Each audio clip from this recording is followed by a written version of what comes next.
make the world go round. I'm trying to get it all right now. Everybody worry about the crown being. Look, homie, I'm the man right now. Talking to a PI, kind of time we on. Jump roll like the kind of take eons. Got a little. Yeah. What do you say about that? We're back. Live episode of Spill the Tequila here on a Sunday morning. My man is struggling a little bit, but we are. I'm dying. This is my fault. Yesterday, I had text messages. Hey, man, we doing Spill the Tequila. I'm like, well, I heard you were sick, or you told me you were sick, so we're not sure. And I said, I mean, we could do it tomorrow at 9. You're like, yeah, bet, man. And look at you, and here you are. I should have crawling in. Crawling, bro. Like the alarm, the first alarm went off. I said, oh, that's cool. The second alarm will go off. I got time. That shit went off like 2 seconds later. It actually was 15 minutes. It was 15 minutes. But in my mind, that shit was 2 seconds later. It's like, ah. As I was telling Rocha before we started, it was we had date night last night, and I think the mistake was just because I was past the worst of the sickness, and I'm like, I'm better already. Yeah, I was not better, and so by having. Like, what did we do? We went to get sushi. So I had like, we had a couple of beers and some sake. And again, in the moment, I'm like, this is fine. Everything's great. Yeah. And then we went to bed at like midnight, 1, something like that. We were just talking for a long time. Yeah. Legitimately. And so like, because before someone goes, oh yeah, you were talking, legitimately. And so then I go and I lay down. And I can't get sleep at first. And then everything that happened this morning where it was like, I'm not hungover as much as literally my sinuses are just doing this to a motherfucker. Just spilling tequila all up in my motherfucking nose cavity. Yeah, man. Yeah, man. I love you, motherfuckers. That's clearly what this is. On Sunday morning. Yeah, we got yeah, man. I was up at 6 a.m. today because I only sleep 6 hours. 5 to 6 is all I can do. I can't do more than 5 to 6. Yeah, so I go to bed at like 1 or 12 sometimes, then I'm up at 5 or 6. Usually people who are on the East Coast will see my tweets at like 6:30 in the morning. They're like, what are you doing up, motherfucker? And that's kind of like my life. So it'll happen to you. You're gonna get older. It'll happen. You don't need that. Oh, I'm already. That's interesting. I don't understand how that works. You would think the older you get, all of a sudden you want more sleep. That's my girlfriend weird. For sure. Or my partner. That's for sure. She sleeps 12 hours a night. It's insane. She goes to bed at 9. Yeah, she goes almost 12 hours. She goes to bed at 9, and she puts that alarm starting at 6, but she don't get out of bed till 8. Let's make that clear right now. Which is so a woman thing because. I have never dated a woman who can get up on her first alarm ever in my life. So maybe I only set a second alarm if it's something vital. So if it's like I'm supposed to report to set at like 5 a.m. or I'm supposed to get to the airport at 7 a.m. So like all these times where I like have to wake up earlier than I normally would. Otherwise, one alarm is enough. Yeah. My girlfriend has like 12 alarms. So the first one goes off. That's just the like that's not even the warm up. That's like showing up at the stadium, right? Yeah. And the second alarm is like, we're shitting around in the locker room. All right, guys, let's go to the field and let's stretch.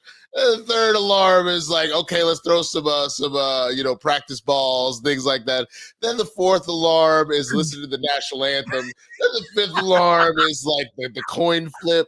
The sixth alarm is everybody just hyping up the crowd, like opening kickoff or whatever. Damn. Eighth alarm, seventh alarm is running down the plays with the coach, and then eighth alarm is you finally hit the first play on the drive. And I'm like, are you fucking kidding me? Like, Jesus Christ! Like, it's so bad, bro. It's so bad. To me, it's like dinner. Like the first alarm is like being seated at the table, and then it's the water, then it's the bread. Then it's, are you ready to order? No, we need more time to look at the menu. And then maybe appetizers. Why do we need more time? And fucking dinner. Oh God! So So She what's has a the sex Fitbit. after dinner, bro? What's the sex after dinner? How many more alarms you got to get through before that? We're asleep after that. There's no sex in this room. Please, both of us are like, come on, I'm too tired. She has the After all Fitbit. those alarms, I would be tired too, bro. I know, dude, bro. She has the Fitbit that wakes her up first, which goes on her arm, like on her wrist. This is it. And then it's the phone, and it's alternating alarms on her phone from 2 different sources. So I have 2 different music cues happening every 5 minutes. And so, yeah. Then she comes over and snugs and wants to fall asleep on my arm. And I'm like, I'm looking at TikTok videos, baby. Okay. And so it becomes all of that till 8 o'clock in the morning. I'm so mad. But like the thing is why I don't say anything is because I snore. So I don't really have that's fair. Yeah. I don't have any leg to stand on because I've probably kept her up at some point in time in the evening. But it doesn't work though. Here's the funny thing. I see a number of ladies be like, we need that though. We're like, oh no, I need to hit snooze a couple times. No, every sleep study has said, one alarm, motherfucker. One alarm. Because if you keep pushing that snooze, but you're actually making things worse for your body. That's probably the reason why when you do see your man first thing in the morning, you hate that motherfucker because you done torture. You literally, do you understand that that's what they use for torture is sleep deprivation? You are technically just torturing yourself because you're not able to get more rest. You're just ha, ha, ha, ha. That's why you wake up just like, I will kill everything. Like, oh my God. Yeah, I don't even use an alarm because my body just naturally wakes up at 6:30 in the morning. It's natural. So whether I go to bed at 2 or I go to bed at 10, my body wakes up like 6 hours later, or 5 to 6 hours later. If I go to bed after 12, my body's going to wake up at 6. If I go to bed at 10, my body's going to wake up at like 2 or 3 or 4 in the morning. It's the weirdest thing, man. So yeah. I only use alarms like you said when it's like if I got an early flight, like just to make sure I don't oversleep or whatever. But I rarely use alarms, which drives her crazy. And when I wake up, I'm awake. Like when I wake up, I'm out the bed. I'm I'm awake. And with her, it's not. I gotta believe. I don't even drink coffee. I do that from time to time. If I'm feeling like this now, I can't do that. I hear you. But I promise we're gonna get to the topics, people. I promise. We're just catching up. This is the fun shit, though. This is what people come here for is to bitch about alarm clocks. And men are from Mars, women are from Venus. I honestly think, man, there's got to be because it's like virtually every woman that I know. It's not a universal thing. Nothing is universal, but there's enough women. There's enough women that I've heard say, "Yeah, I do that same thing." Where I'm like, and I've heard a number of dudes also say, "Yeah, I either need one alarm or like my body, like I will wake up, before my alarm typically." Like if my alarm is set for 9, my body will wake me up at like 8:45. I don't know if it's because whatever my internal clock is like, bitch, I don't want to hear that shit. I don't want to be yelled at first thing in the morning, so it'll just like kick myself awake. Even though I've probably been kicked awake 8 times previously already. but I bet you there's something in the nature of like caveman ancestors of hunter-gatherers / defenders that it was like, no, you would wake up on a dime. And I'm sure you, especially as a military man, that you really have to wake up pretty instinctively on a dime. I would say maybe that might be also what might be the dividing gap. Like a lot of the ladies that maybe were in the military probably have a similar retraining that's happened to wake up that easily. You know what I mean? That's fascinating. I literally thought that was my girlfriend only, and no. My ex was the same way. So much so the last 8 months. Yeah, go ahead. Yeah. No, go. I was gonna say, so my ex was the same way, so much so that the last 6 to 8 months of our relationship, I slept on the couch and slept on the bed because I got so frustrated with the alarm situation because my partner now, it's just buzzing and then the song, right? Hers was like, I'm coming out. It was like so fucking loud. Every 5 to 10 minutes, it would I wouldn't even be able to like get a mild, relaxing, laying in the bed type of post wake up situation. So it was so frustrating. So yeah, but with Lindley now, it's much more of a relaxed situation, but it's multiple alarms. And then she wakes up and accuses me of drugging her every night, that I drugged her because she slept so many hours. And I'm like, this is all you, girl. This is all you. Sleeping literally half the day. That's wild. The two things I was gonna say. The first was, so my lady, she used to have this thing called Clocky. It was a fucking little alarm clock robot on wheels. Oh, so what? when it goes off, and I didn't know this when we first started hooking up, and she needed to wake up, right? So I'm dead asleep. And this thing sits, I just think it's a regular ass clock. I was like, oh, it's weird as wheel. I don't process that they're wheels. I'm just like, that's a weird design, but okay. I go to sleep. This little motherfucker is on her, like her bedboard is like also like a stand. That's like essentially her nightstand is headboard, right? All of a sudden, this thing goes, the fucking eyes of it start flashing, and this bitch takes off in the bed. And I'm like, and like completely fell off the bed just out of fear. She's like, oh, my bad. That's Clocky. My fault. I didn't tell you about that. Oh, my God.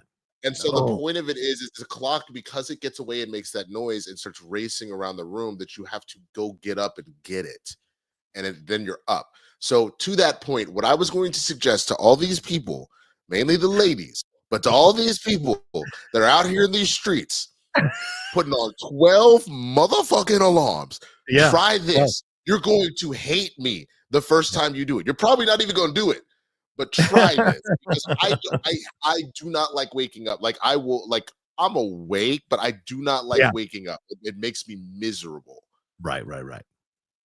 As soon as the first alarm goes off, before you have a time to even half make a decision, turn the alarm off, sit up, drink some cold water. If you have like a water bottle that you can like put next to you that keeps it cold, drink like a solid 8 ounces of cold water.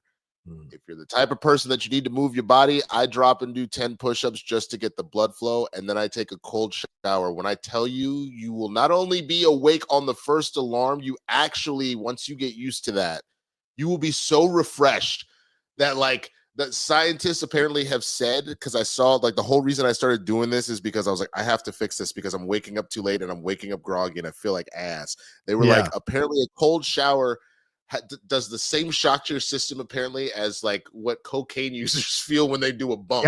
And I was like, I was like, that's crazy. And the first few times I did it, I wanted to stab somebody. But then honestly, after about a week, about a week and a half, somewhere in that range, it has been my go-to morning routine to like be like, I'm at it, and I'm able to do all that within 10 to 15 minutes instead of snoozing 20-30 minutes and torturing yourself. You're literally torturing yourself. So that's me, bro. That's me. Oof. I take cold showers with every shower I take. Like I do a hot shower and then end the shower with a cold shower, like turn all the hotness off and just wake myself up like that. So I hear you. The cold shower is essential. Now, it does make your hair grow quicker. Just letting you know, cold water does that. So you might have to go to the barber shop a little more than usual. But yes, the cold shower thing is essential. It is super essential to wake up. It's also so good for your skin. I know every lady, everybody is, but that is literally, as Pharrell, why he is a fucking vampire. And he has actually said in a number of interviews, his skin routine, but specifically, he almost exclusively cold waters everything. Showers, washing his face, washing his hands. Like, obviously, if he needs to like sterilize, he's like, I'll use hot water. But he's like, I almost exclusively use cold water for everything because it just keeps everything tight. Fuck it, I was watching Breaking Bad recently. Sorry, I got two ghosts stuck in my head. Tight. All right, we are in a good place now, I think, to go forward with this. For hanging out with us for the first 15 minutes. It's insane to say this. There's almost 200 people joining us live right now, Winston. They are up with us on a Sunday. Bitch, is this about to be a new thing? Fuck. Oh, the tequila Sunday. Which, all that being said, before we get into all this, Yeah. I did none of that this morning because I feel like ass. Like I just rolled over and I tried to go grab my clothes. And my sister's dog Yoshi were watching. Was like, "Hi, let's play." I was like, "Bitch, if you cut my dick, I'm gonna kill you." Because I'm like naked and she's like clawing at me while I'm trying to get my clothes. I was so mad. I'm sure she's mad at me too now. You denied me what I needed. Yes, Sunday sermon time slot. Yes, sir. Yes, sir. We're not going 3 hours though. We're not going 3 hours, but yes, sir. Yeah. So let's praise Jesus. Praise him. yeah. Hey, Stu. You know what? We're in such a good place. We were going to start with the election. I'm making a change. Let's move into these Marvel trailers instead, and we'll get to the election. Let's do it. So, Winston, we got some really two really interesting trailers yesterday. One was a full-on trailer. One was considered a special look, which was essentially a 3 minute and 40-second trailer. But let's talk about that Captain America trailer first, Brave New World. Cheo Hidari Coker tweeted out that this was a black trailer. I loved it, and he said they should move it to MLK to release it on that holiday. It's so black. And I gotta say, I definitely got that energy from this Captain America Brave New World trailer, but I also got the espionage really coming through strongly. That feeling of like Captain America Winter Soldier all over again. I like that we don't know which side of the fence Thunderbolt Ross is on. Like, he seems to be on board with Sam, but then when he turns Red Hulk, they have a confrontation where they're fighting each other. What's the leader's role in all of this? We still haven't seen Tim Blake Nelson, but we hear him in the trailer. We get a little Tiamat there, the Celestial with the vibranium stuff coming. So there's so much, or adamantium rather. There's so much throughout this trailer that I was really impressed by. What did you think? I know you did a reaction on your channel at the Swaggy Blurred as well, but what was your reaction to this trailer, man? It's wild. How did I miss Tiamat? That might just be where I was just so into it. I just didn't like catch that. But there's a hand. You see a hand there. Yeah. Yeah. I might have just not been paying as much attention as I thought. But yeah, I love it. And I think the only thing that I really said, I am really hoping that I'm not just being suckered in by a trailer. Because what scares me is I've heard because I've heard the rumors that this first behind the scenes, that it tested poorly, which is what they went to these reshoots. But then the new tests say that it's not testing well. That's what scares me. I was like, what movie did they see? Because according to this trailer, this shit is fucking insane. Like, it felt like we were watching Winter Soldier like mixed with like Jason Bourne. Like that's what this like felt like. And I was like, in what world is this about to be a bad movie? This looks fantastic. And so that is the thing that just has me worried. But like that tweet was weird because last I checked, and unless the orange fuck Muppet is gonna take Black History Month away, like that still exists. Which is why you had Black Panther released then, which is why you had Get Out released then. Like you have a history of blackety, blickety, blackety, black movies popping off in February. So I'm like, let it stay exactly where it is. Valentine's Day, baby. It's about to get black up in this video. Once you go black, you don't go back. That's literally what's about to happen with Captain America. That's what's happening right now. You know what I'm saying? It's like it's oh God. That's Lordy Jesus. But what? Yeah, go ahead. Keep going, brother. Keep going. No. That was just me hitting a weird transition. So go for what did you think of this? Did you like seeing more of this in the trailer? Harrison Ford here as Red Hulk coming out from the presidential podium. I saw some people tweeting going, yeah, that's right. Red MAGA Hulk and all this kind of stuff. Not Red MAGA Hulk. I was like, well, scarier. I said, of course, Red MAGA Hulk would attack Black Captain America. That makes all the sense in the world. So, what did you think about seeing more of Red Hulk? I didn't want to say Red Hulk here, getting more with Harrison Ford in the change and what he does throughout the trailer, as we see by the end fighting Sam. What did you think of that? Okay, what made me laugh is they were like, someone said 30 years ago, Harrison Ford was in his late 40s, and he played the American president, and it was a Yeah, perfect that's right. fit. And then 30, like right now, 30 years later, he's in his 80s, and he is a perfect fit for the president. And then, like, because we just elected 80-year-olds back to back like assholes, like literal fuck faces. And so the idea that I agree with you, not only the age, but then General Thunderbolt Ross has always been this warhawk, fuck you, I'm a do me, like America first type shit, where he almost feels like a Trump. So the irony of people saying Red MAGA Hulk attacking the minority who's just trying to do right by America, they're not entirely wrong. Like it actually matches better than they realize. And so, like, if I had to guess where the leader's coming in, because we already see Giancarlo, Sidewinder, Sidewinder a couple times. Yeah, we've seen him a couple times, but I think where the leader comes into play is that everything that Ross has wanted, he finally gets his hulkiness from probably the leader. Because remember the whole idea of like what he was, that was the, like, when he was Mr. Blue, right? In the Incredible Hulk. So, like, as far as that goes, he understood a decent amount of the DNA because he was studying Bruce's blood and all that kind of stuff. And then he accidentally gets infected by, like, it drips into his head to make him the leader.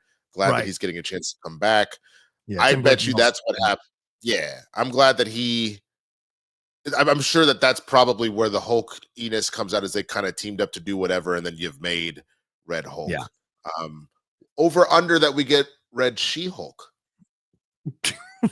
Very under. Betty's in it. Betty's in it. Yeah, but that's a lot of Hulks, man. And for one movie, do you think they throw in a third Hulk? Maybe she's a post credit. Maybe she's a post credit. That's possible. But I can, because this isn't a Hulk movie, right? So, like, you would really want to involve Bruce if that's happening, right? But I could see it. Like, you've already teased Scar at the end of She-Hulk. You have She-Hulk. Even if you didn't like it, I don't think they're going to get rid of the character. They just probably won't do another season of the show. Right. So, like, I could see it happening, especially because the rumor has been, now that the universal rights of Hulk are done, that they want to do a Planet Hulk, like or something like that. That would be kind of fire, bro. Yeah. I would agree with that for sure. I would be down to see that. I think this is the best one they've released of all the Captain America Brave New World trailers. And I hear you, Winston, like stuff behind the scenes, questions about whether the reshoots, like, what does that signify? Because Giancarlo Esposito was added in the reshoots. So do they feel like maybe the leader plot line isn't as strong, so they had to bring another villain in to kind of supplement that? But is it also maybe that the leader has figured out how to mentally manipulate these guys to do these things where they're seen normally as heroes, but they're being manipulated by this guy who's pumping out whatever to turn them into a certain thing? So it's an interesting thing to consider. Yeah. I guarantee that's what happened. I didn't want to, like, fully jump into that. I'm not coming at you, but, like, the only thing that would make sense potentially, knowing what we know is in the movie for oh my God, why can I not remember his name? I know him as Carl. Like, I know Carl Lumley. Carl Lumley. Isaiah Brad. It is Isaiah, because Elijah is that I kept thinking Elijah. Right. So Isaiah, I guarantee you the lead, because he even says in that trailer, if you remember anything, you got to tell me. He's like, I don't know. I just raged. That's it. And then the next thing I know, it was over. I genuinely bet that there is some sort, like, that there was some sort of psychosis shit going on. I know he's not necessarily known for, like, psychic powers, but, like, whether he came up with a device or whatever the fuck, I guarantee you that's what did it. And Sidewinder is really just being used maybe as, like, a paid mercenary extension for the leader. Because I think the leader is the big bad here, but I think that Ross is slightly in on some shit because he thinks he's doing stuff for America / he finally became the Hulk. Like, there's, you know what I'm saying? Like, it's one of those kind of, I've become bad, almost like Deadpool and Wolverine. So like I feel like Hulk, Red Hulk is essentially Cassandra Nova in this case, or like she is ultimately the biggest threat and the biggest bad, but she is not the big bad. It's the dude from the spoiler alert, but it's been out. It's been 6 months.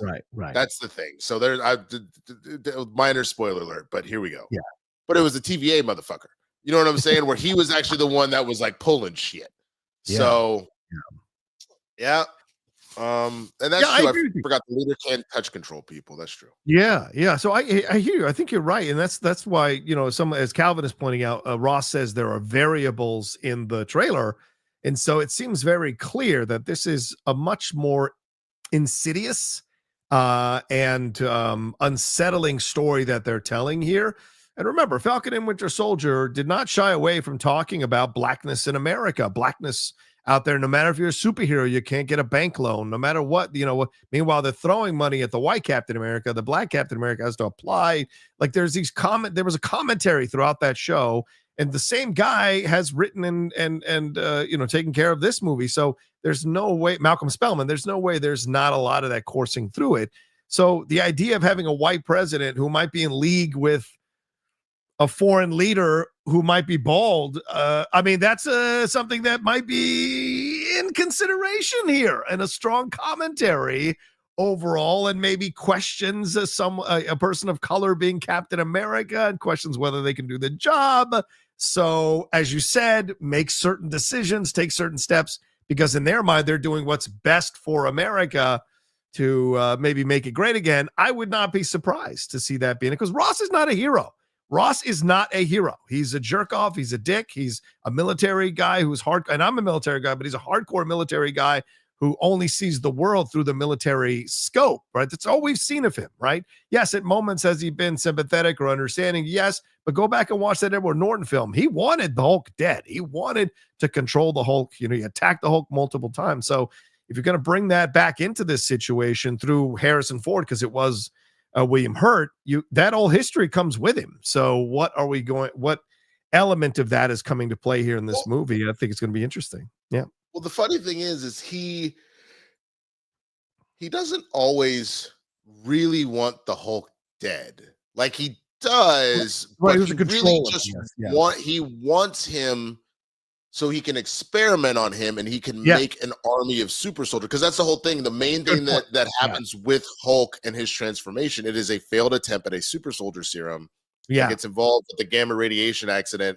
It's just that the reason why you just don't have a legion of Hulks is because there was something very specific about Bruce that ended up working out the way that it did. Because other people that have been exposed to it didn't work. It's like, for example, you had sort of something, and you got the Abomination from it, but it didn't, like, it did not work nearly the same way. You know what I'm saying? So, like, yeah, well, look at Isaiah. They gave him the super serum, not the same thing. All these other people who were in his unit, just like the Tuskegee experiment. Yeah, those men all died because they couldn't handle the serum. He could. So yeah, it's all about, are you the person? Is your body chemistry set up for it? And then the next step is, can you actually handle it? And what have you. And so clearly there was programming with Bucky and there was programming with Isaiah. Steve was the only one who wasn't necessarily programmed because it was stuck in ice for 40 years, you know? It also because it happened too fast. Remember, they as soon as his experiment was over, that shit was blown the fuck up. Good so point. Like, you know, so like we had known, I'm trying to remember exactly when Hydra got into S.H.I.E.L.D. I don't remember the timeline on that. We could bring it over the German scientists. Yeah, like we did in the nuclear program. Yeah. Oh, yeah. I guess that was it. It was just when, like, because S.H.I.E.L.D. wasn't quite invented yet. Like, S.H.I.E.L.D. came post the Cap situation. And then that was what Howard and Hank and like Peggy and all of them putting shit together. But I just all that being said is like, yes, you still had the nefariousness of a German spy there. That was the whole point. He tried to destroy the thing and kill Cap, and you know, Cap was able to stop him. Right, but they weren't able to save the scientist that made it, so you were never going to get his exact formula again. Yeah. Um, and all that. So it's fascinating, man. The trailer looks really, really good. I thought that I forgot he's in a full vibranium suit now. Yeah. So I was like, Yeah. bro, how are you going to survive some of these fights? And I was like, oh, right, full vibranium, which I'll be honest with you, while I like it, I'm also a little pissed because that is clearly a situation of them being like, well, we can't give you no Black Panther right now. So we're just going to let the other nigga wear the vibranium suit and just let that shit happen. I'm just like, for real though, that's what we doing out in these streets? Okay. So We can't there's be that. recasting We can't be recasting no T'Challa, man. So you know what we're gonna do? We're just gonna give it. There's another black guy on the team, right? He got vibranium now. How you like? Oh. That's like. Oh man, that's Feige. Is there a way? Look, Malcolm, is there a way that we could Bro. maybe give Sam some Bro. Wakandan Bro. power? bro. Next thing we know, he didn't take the super soldier serum, but he's been really eating his fruits. You know what I'm saying? He's eating his fruits and veggies. You know what I'm saying? And like he's on a real healthy diet that somehow now he's kind of got some super strength and some reflexes, and his mind's a little sharper. You know, not any sort of herb per se. We wouldn't know herbs and spices, but some fruits and veggies. You know what I'm saying? Malcolm's like, I guess we could give him a suit from Wakanda. Yes, Malcolm, And that's great. Let's do that. And you know, instead of being the Black Panther, he could be like the Black Falcon. You know. You remember the kind of what they said in the Falcon and Winter Soldier? That's the Black Falcon. No, that's Captain America. That's, you know what I'm saying? He hit one of those. Instead of going to the ancestral plane, like his old homies come out the dead. They're like, hey, what's up, dog? Hey, hey, man, you Captain America now, my nigga. You go ahead and handle that shit, bro. Do it for the set. Like, that's what he sees when he takes his fruits and veggies. Instead of seeing his daddy, his mama come up, I told your ass stop playing with them white folk, and now you got to deal with the motherfucking Hulk. They gonna blame your ass. See, boy, I told you to watch yourself around all them white women. I told you. Nigga with Betty Ross, now General Ross trying to whoop your ass. Black Widow got inside you. Don't tell me there wasn't a look between them in the car. Absolutely. Black Widow had a little jungle fever. That ain't no lie. Let's help Winston see the listen, no one should blame you for missing a hand in the air. That is Tiamat's hand there in the trailer when the jets are flying. Was a cloud. I had no idea. I thought that was a mother. I was like, that's a weird shaped cloud. And that's just kept it pushing. That was Tiamat. That's just a cloud, my guy. We good. I was even thinking, were there like Iron Man suits flying up and causing like a cloud of funnel formation? Like what? I literally did not even process that was a hand. These three right here, y'all just were like, yeah, that's definitely a hand, bro. Like what? I thought it was 3 mountains in the Shire. That's what I thought. It was 3 mountains in the Shire. Oh, yeah.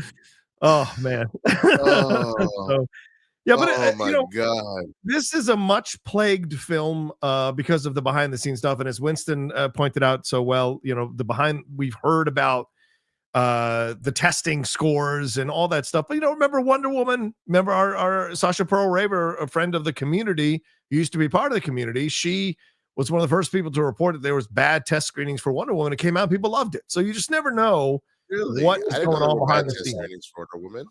Yeah. She got in some trouble because people were upset that she said that, and she was like, I just heard this, and people came after her. And this was very early in the whole superhero thing, and so a lot of DC fans came after her. She was pretty upset about how that all went down, unfortunately. But you hear things, and so you just never know what the end result's going to be, because just because they tested badly behind the scenes doesn't mean that didn't make them make changes that made the film better. And the film that Sasha heard other people were seeing may have been a different edit or different cut than the one that actually got released. So you just never know. We just saw with that Blake Lively film, 2 different cuts competing for being the one that's going to be released. So it's the way things go sometimes. Yeah.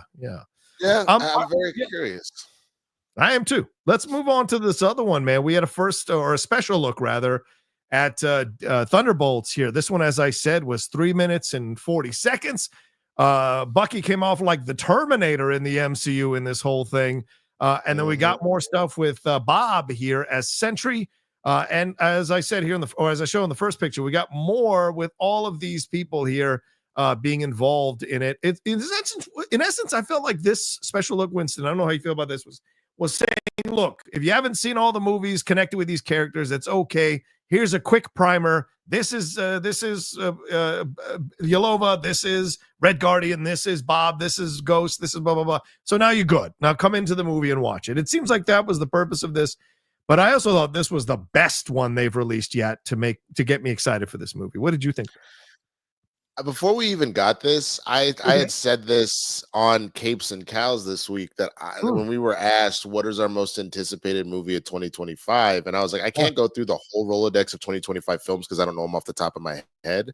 Right. But I actually said whereas Coy said Superman, and so did Christian, I was like, nah, it's actually Thunderbolts for me, and it's mainly because it's not that I'm not interested in Superman and that DC doesn't and then Warner Brothers doesn't hinge on it.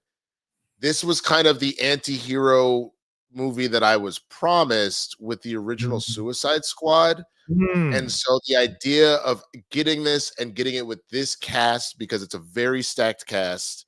If it's truly done correctly, will be fantastic because I enjoyed the Suicide Squad. But for me at that point, it was the pandemic.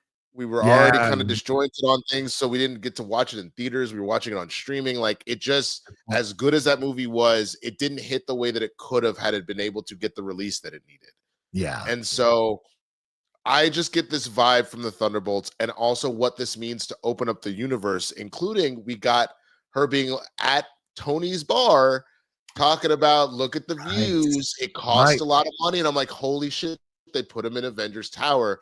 I genuinely think by the time the movie is over, it'll start off by saying Thunderbolts with the asterisks, and then at the end, it'll either, like Falcon and the Winter Soldier, turn to Captain America and the Winter Soldier, or it'll be like Thunderbolts asterisks, the Dark Avengers. I genuinely believe that that's where we're going. So I am super here for it. The fact that Bob is like, hey guys, like that whole thing is kind of funny to me, and maybe that's because he's trying, like, because Sentry doesn't know about Void until much later. I'm very curious where Void is going to come into play if he does. That I'm curious about, because I'm like, who is the real big bad in this hoe? I know I know Val.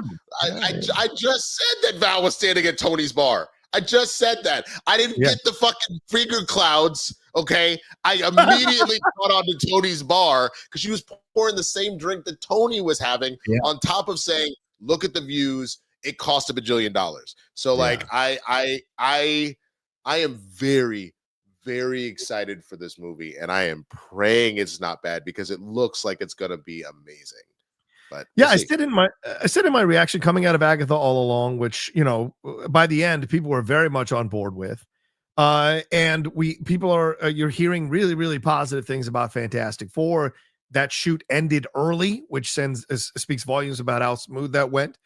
And these two trailers, to me, there's a possibility in 2025, to use what the kids are saying nowadays, that we are eating well as Marvel fans all throughout the year, right? And so there's a possibility with these, and we had that Marvel first look the other day, right, of all the series that are coming, animated and live action. So I'm back excited. I really am. Yeah, we had some stumbles and whatever, and not everything was as bad as people felt.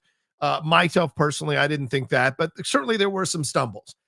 But now it's like, things happen. Your team doesn't win the Super Bowl every year. You got to wait, and you got to retool, and you got to see what works and try some new young players and see what the thing is. And now we're going to see what happens in 2025.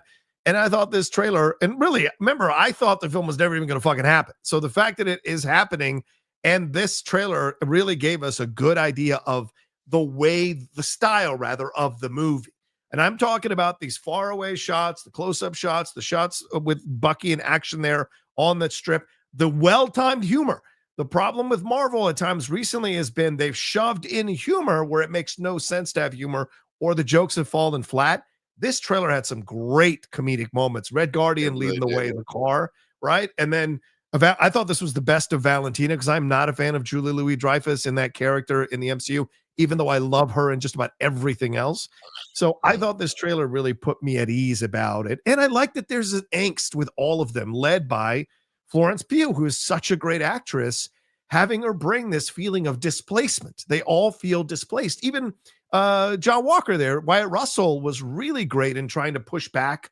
You know, I was Captain America, yeah, for like 2 minutes. You know, there's this thing of like, everyone is out of place and everyone's been othered. So how do they come together and be able to serve a purpose, a higher purpose, but still retain who they are, you know, fuck ups and all. So I love that energy from this. Now, I you know what?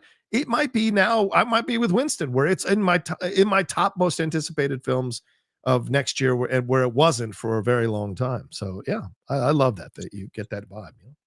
Dude, I just it's giving me all the right feelings, and on top of the fact that, like, yeah, if you're gonna give me a scenario where some of these characters that I didn't like, and not because they were, oh, they're such bad guys, I love them, but quite the opposite. Right. I thought Ghost was so wasted and kind of stupid in Ant-Man and the Wasp. I thought she's a that good actress too. I was sad about that. Yeah. I really did not like the retcon that they went with Taskmaster, but the way you essentially just have to look at it is just, hey, you know, different universes are going to do different things, and I kind of let that slide. But I didn't love that. But if you're giving them an opportunity to try and revamp, I'm here for it. So like I hated Wyatt Russell. Oh yeah, but not as in he did a bad job. Quite the opposite. I thought he did such a good job of pissing me off. So seeing that as well and where that's going to go, you know what I mean? So I'm here for it. I'm really excited about this film. Yeah, and I still believe that Taskmaster, because everyone else got their face seen in the movie. We did in the trailer. We did not see Olga Kurylenko. We saw Taskmaster, but we didn't see Olga. And Olga's being very, shall we say, political in her responses when people have asked her about it in previous media appearances about it. So a lot of people are speculating that is Scarlett Johansson, and she is a producer on the film. So it's a very real possibility that could be her as Taskmaster, kind of being a part of all of this. So it could, to make sure her younger sister is okay, which could be a lot of fun down the road. That would be wild, but how the fuck does she re-alive instead of unalive? How does she re-alive herself from the Soul Stone? I'm so confused. It's a great question. It's a great question. I wonder, you know, what is the technology or what happened? I have a different guess. I have a different guess if it's not Olga. Oh, please. Because there's another person who is listed in the credits who has been in that entire world. A one Miss Rachel Weisz. Oh, and so it could be her. She is also a widow. So it could be her if it's not Olga. Yeah. Well, that's an excellent point. It could be Rachel. The Mamala of the Red Widows there. I could see that. Absolutely. I could see that. So because you're right to bring that up. They would have to she'd have to somehow get out of this from this, what happened with the Soul Stone. She'd have to somehow get out of there. Was it Vormir? Is that the place she'd have to get out of there? Yeah, Vormir, yeah. To come back. That would be interesting in the sense that, like, if that's what the movie, because we don't actually know who the big bad or what they're fighting. I'm just assuming it's Sentry. Because like I see someone in the comments being like, people love the Soul Stone in the comics, sure, but the amount of storytelling you would need to do, excellent point. Be like, yeah, you can't just regulate it to, oh, by the way, that was actually that was Natasha. We went and got the Soul Stone and let her out. Like you can't do that. The whole movie would be the quest for the Soul Stone. Like it would have to be something like that. And I don't see her coming back until we get to Secret Wars. I think that would be, or maybe Doomsday, if maybe Doom was doing some wild shit. but I don't. That would be a weird. Like, I'm not saying they couldn't, but that would be a weird thing to dive into the Infinity Stone, specifically the Soul Stone. I guess maybe because you're dealing with Yelena, and what's the one thing that she's really been, obviously at the end of Hawkeye, like, or all of Hawkeye, she's trying to kill Clint because she thought it was his fault. Right. But that was maybe that's what it is. Maybe it's people aren't letting sleeping dogs lie, and but how the fuck did they get to Volmir? Like, that's what I want to know. Like, there are a few people that can pull that shit off. Yeah, I'm just like, who the fuck got the power to do that shit? Senior Nerd says theories are that Banner brought Natasha back when he did the snap in Endgame. That's very possible. Or DJ Spillane says Cap reversed it when he went back. That's a possibility. Very, very big possibility. We will see if they do explain it that way. And I don't think it's simple, for fuck's sake. That's not simple is the wrong term to use in that, because it's actually very complex for them to be able to bring her back, because they made such a big deal about her death, just like they did with Tony. So you bring back Robert Downey Jr., but you bring him back as Dr. Doom. That's how you get out of the situation. I think we'd be curious to see, because remember, I thought Hulk said I tried to bring her back, but it didn't work, or I couldn't do it. So, what happens there? Yeah. So, man, you're still showdown ready, aren't you? Look at that. Well, I mean, sometimes. But also the last thing is remember, Red Hulk was supposed to be in this one, and he's not. So these films might be more attached than we think, especially with Bucky and Captain America, Wyatt Russell version of Captain America, and Valentina being kind of a part of the government, and of course her and Martin Freeman, their relationship in the MCU. So there might be more strings attaching these two films than we think. And so the idea of a snap affecting things in a certain way, and as you said, connected to Hawkeye, connected to all this for Yelena, there's possibilities, a lot of possibilities. So I like that. I open the door, have fun, man. All right, we've got let's see, let's take a quick break, and then we'll jump into the election stuff. You guys want to send in your Streamlabs and Super Chats, do them. We got almost 300 of you joining us live. Thank you so much. Wow. Yeah, well, thank you so much for all awake right now. And none of y'all either asleep or with Jesus or with football Jesus, Patrick Mahomes. None of y'all, like, y'all all just, that's crazy. Cool. Don't try to convince people to stop watching us. What's wrong? I'm just confused. I'm not saying go away. I'm just confused. Maybe we gotta do this more often. Maybe the games don't start for 9 minutes, so we're okay. Let's take a quick break, get some strength within us, and then we'll jump into the election stuff after this.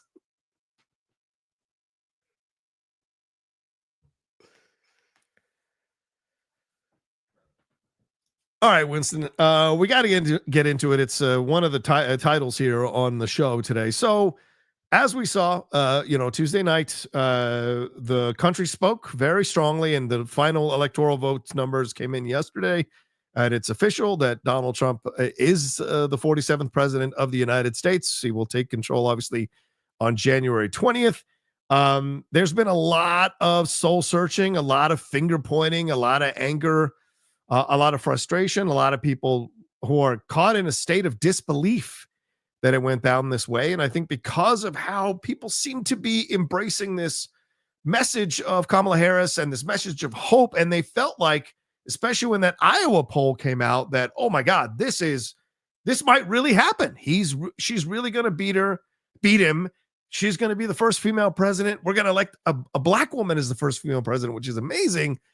And it all came crashing down in such a shocking and devastating way. I know a lot of people are still kind of processing it. So where are you at? What are your thoughts on this? What's your feelings? I know you and Jay will have a big election special later on Blurs in the Hood, but like, what can you give us at least a taste of what your feelings are right now about it all? I think that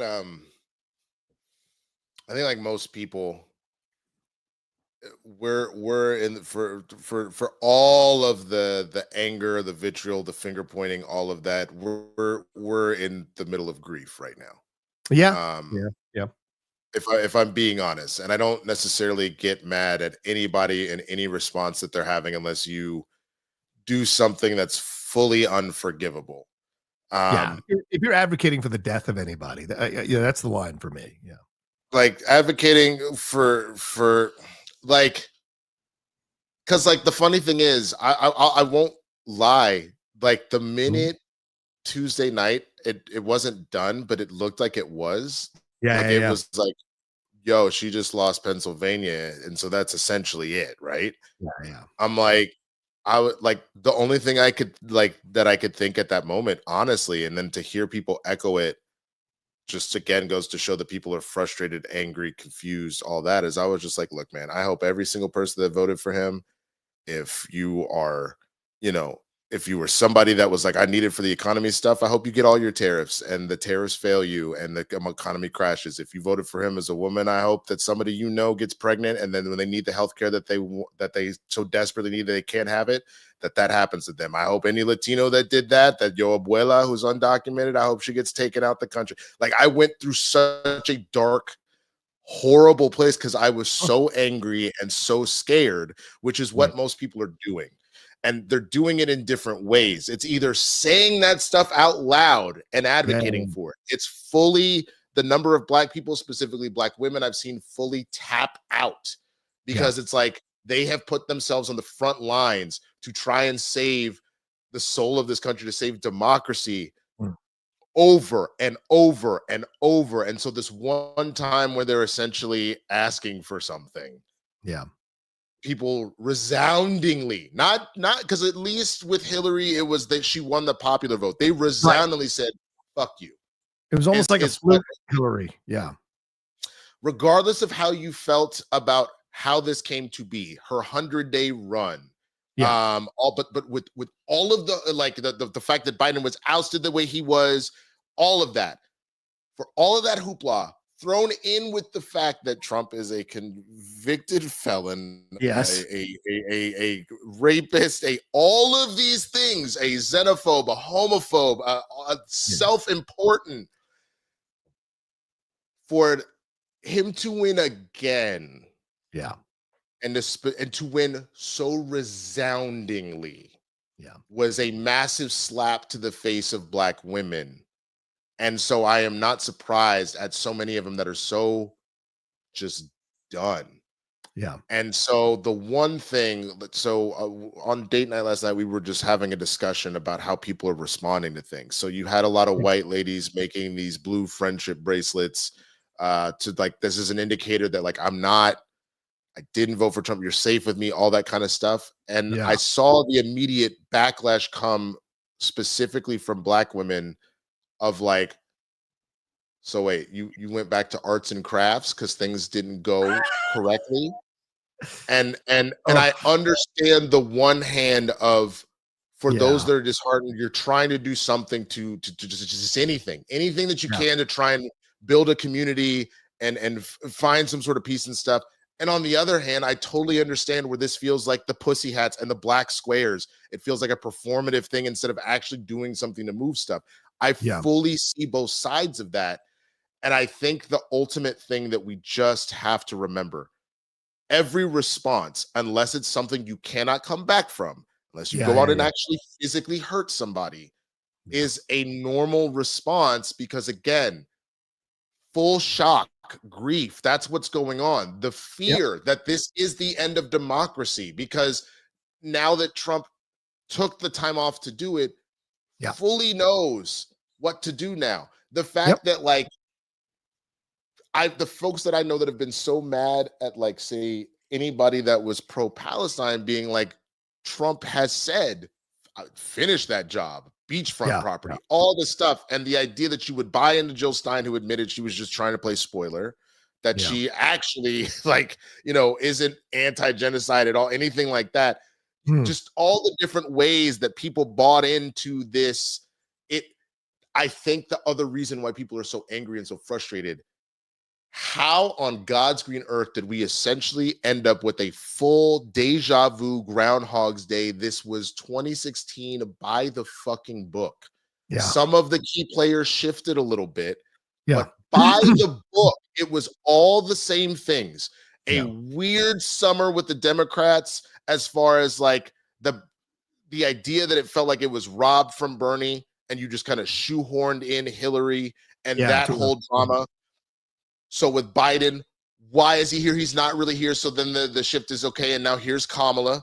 Then the idea of you have Trump saying Mexicans are rapists in 2016, and this time they're eating the cats, they're eating the dogs, and then other mouthpieces talking about Puerto Rico's trash. All of the same playbooks here. Do you have literally back in 2016? What is your game plan once you get rid of Affordable Care Act? I have a plan. It's a great plan. You hear about the plan in 2 weeks. I love that both John Oliver and Jimmy Kimmel called that out. They said, so you think Trump has a plan for your health care? Let me show you what his plan is. And they showed him from 2015 up until now, being like 2 weeks, 3 weeks, you're going to hear the plan. It's a great plan, amazing plan. And then finally the debate, do you actually have a plan? I have inklings of a plan. Like Concept. It's concepts. I have concepts of a plan. Bar for bar.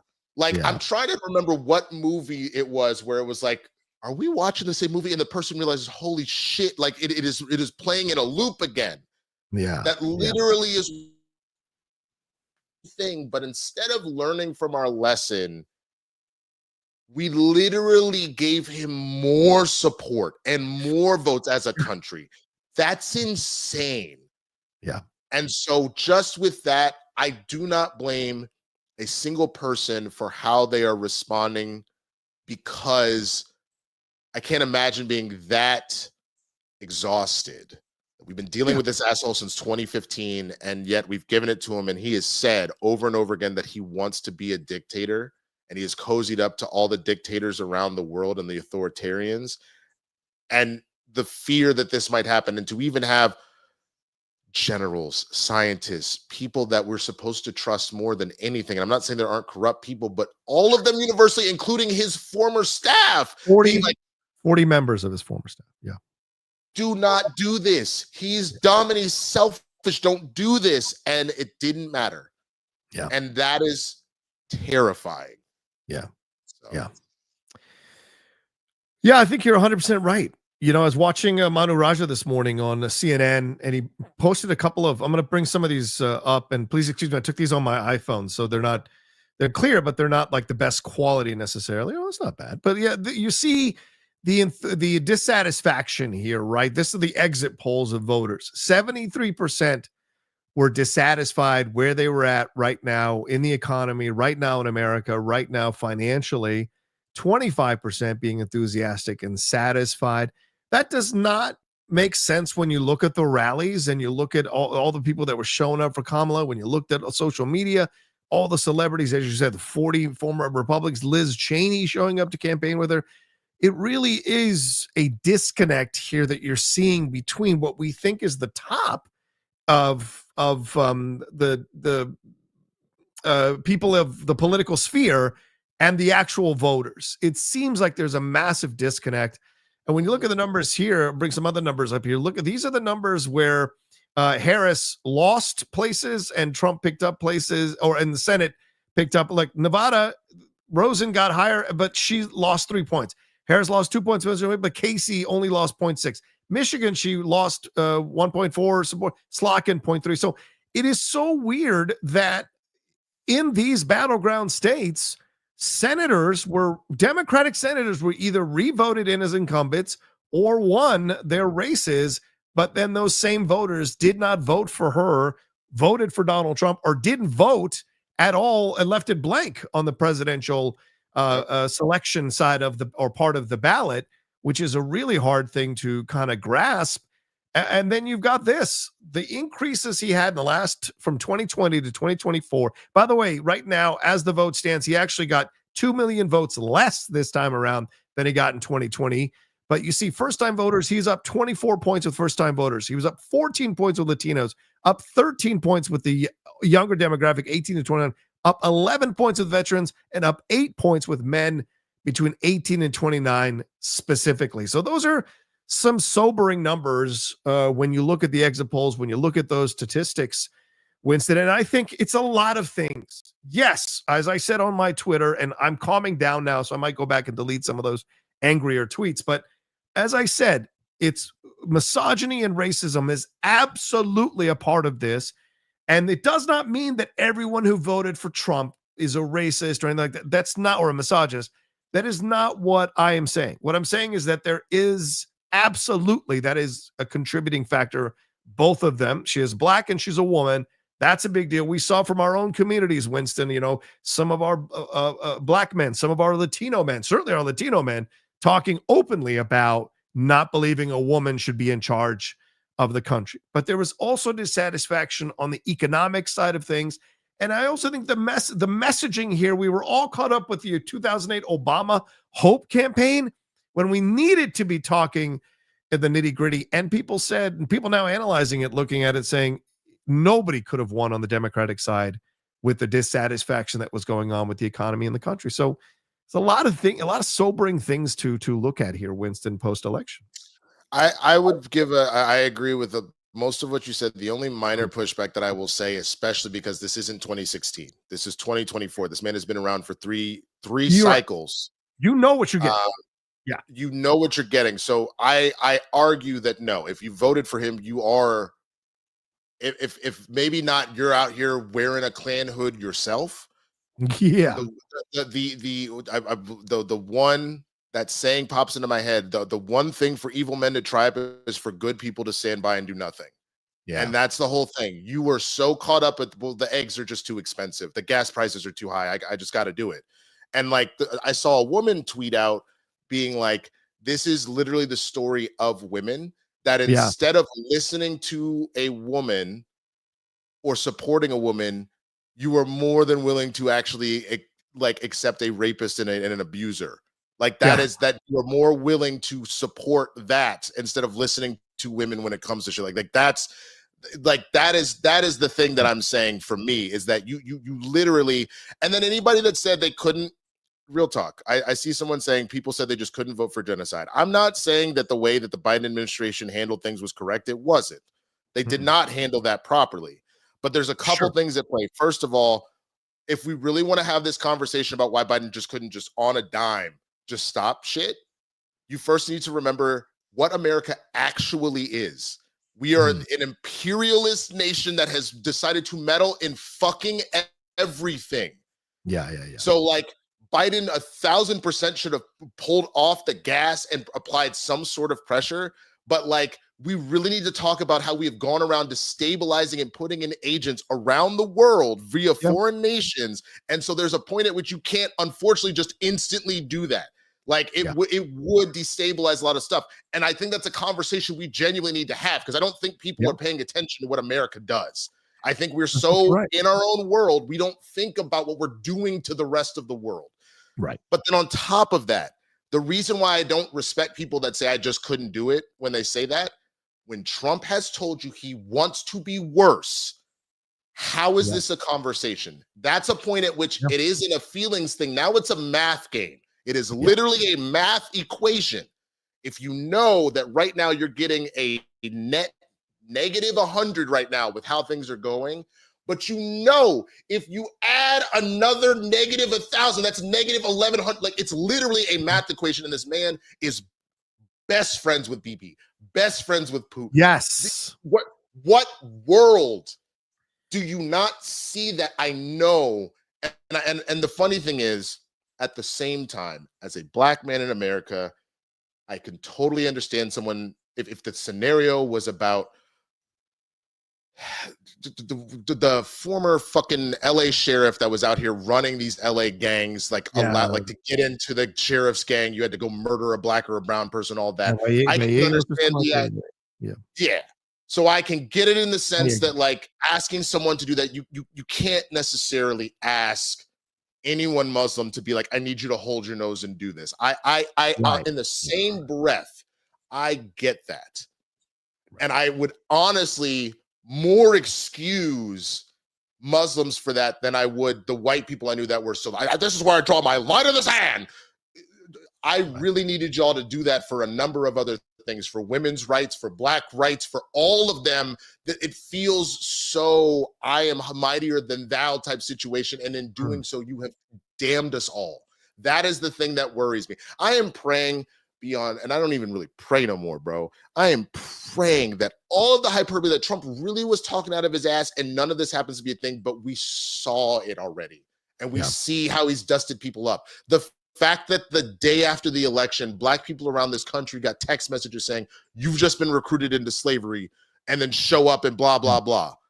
Yeah. That is what I'm saying. The fact that already you had some people being like, I work at this manufacturing plant, and we were just told we're not going to get our bonuses now because they're so scared of the tariffs. They have cut that off to go buy more supply before it's too late. Or contractors be like, no, you're supposed to finish my thing. But no, we're not. That was yesterday's price.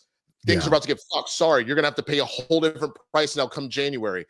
That is what I mean by like, I can't with people that were like, I just won't do it, because that was the same thing with Bernie Bros in 2016. You're missing the forest from the trees here because you were looking at your tree and not at the whole fucking forest. And now we're about to get wiped out like the fucking Amazon. Well, and listen, things don't happen overnight. And you look at trends, right? The Republicans have been cutting education for well over 4 decades, funding for education, combating the Department of Education. When that billionaire Nepo baby got the job under Trump, she tried to gut the education system so badly that you barely got any education, because what they want is an uneducated populace. This is very important to them. This is why Fox News, Newsmax, and they pump out their own alternative version of the truth, which is essentially misinformation, which is essentially easier to feed to people who are uneducated. And now, I'm not saying all MAGAs, and I'm not saying that, nor am I saying all Trump voters I'm not saying that at all. But there's enough that you see that this is a process. And the same thing here. And we certainly have a strong relationship with Israel, and that's an important thing in the region. People need to understand that. And look, I haven't weighed in on this whole thing because it is a very complex thing. And people who think it's simple, like, oh, I don't vote for genocide. That's so simple. You still live in this country that brought, Black people from Africa in chains and killed. This essentially was a genocide. So, we started with genocide. Exactly. We're built on genocide in essence. And so to pick and choose what genocide you're upset about America supporting is hilarious to me on so many levels. If you look at it layers deep. That being said, of course, that shouldn't be happening. Of course, that is not a good thing. I would not be surprised, as you mentioned, that Netanyahu was a hard ass about all of this because he wanted Trump to get into office again, because he knows Trump is friendlier with him and will let him indulge his more war hawk approaches to this particular situation. And if Palestinians and Muslims voted against Kamala Harris and voted for Trump, and you think that's going to be a better situation for Palestinians and Muslims in that region, you are so dead wrong. It is going to get so much more worse. And that is going to be sad to see. But listen, we can't go through this conversation without also calling out white people. We have to be fair. And we're going to call out white people in a second for sure. But white people, once again, white men and white women, and this is a really big thing, white women turned on Kamala Harris, did not vote for her. Trump got bigger numbers on both sides than Kamala Harris did. And it's just shocking, the level of numbers that you see here for this kind of a situation. And now you have Democrats going, well, maybe we should never nominate a woman, and we should never nominate another person of color for a long time. Obama was an anomaly. Because let's be real, Kamala, she's AKA, I know she's part of that sorority, but she's as white adjacent as you get when it comes to Black women and this approach and what have you. So I thought she retained her Blackness while also reaching out to the white community, speaking it in those terms. And the fact that she couldn't even get it done, I think that's a harsh reminder of how ingrained it is in the white community to not necessarily overwhelmingly support Black candidates for the highest office in the land. Yeah, there's and that's the whole thing. I think that this loss is not as simple as picking a demographic or picking a campaign point. It's all over the place. Everyone failed.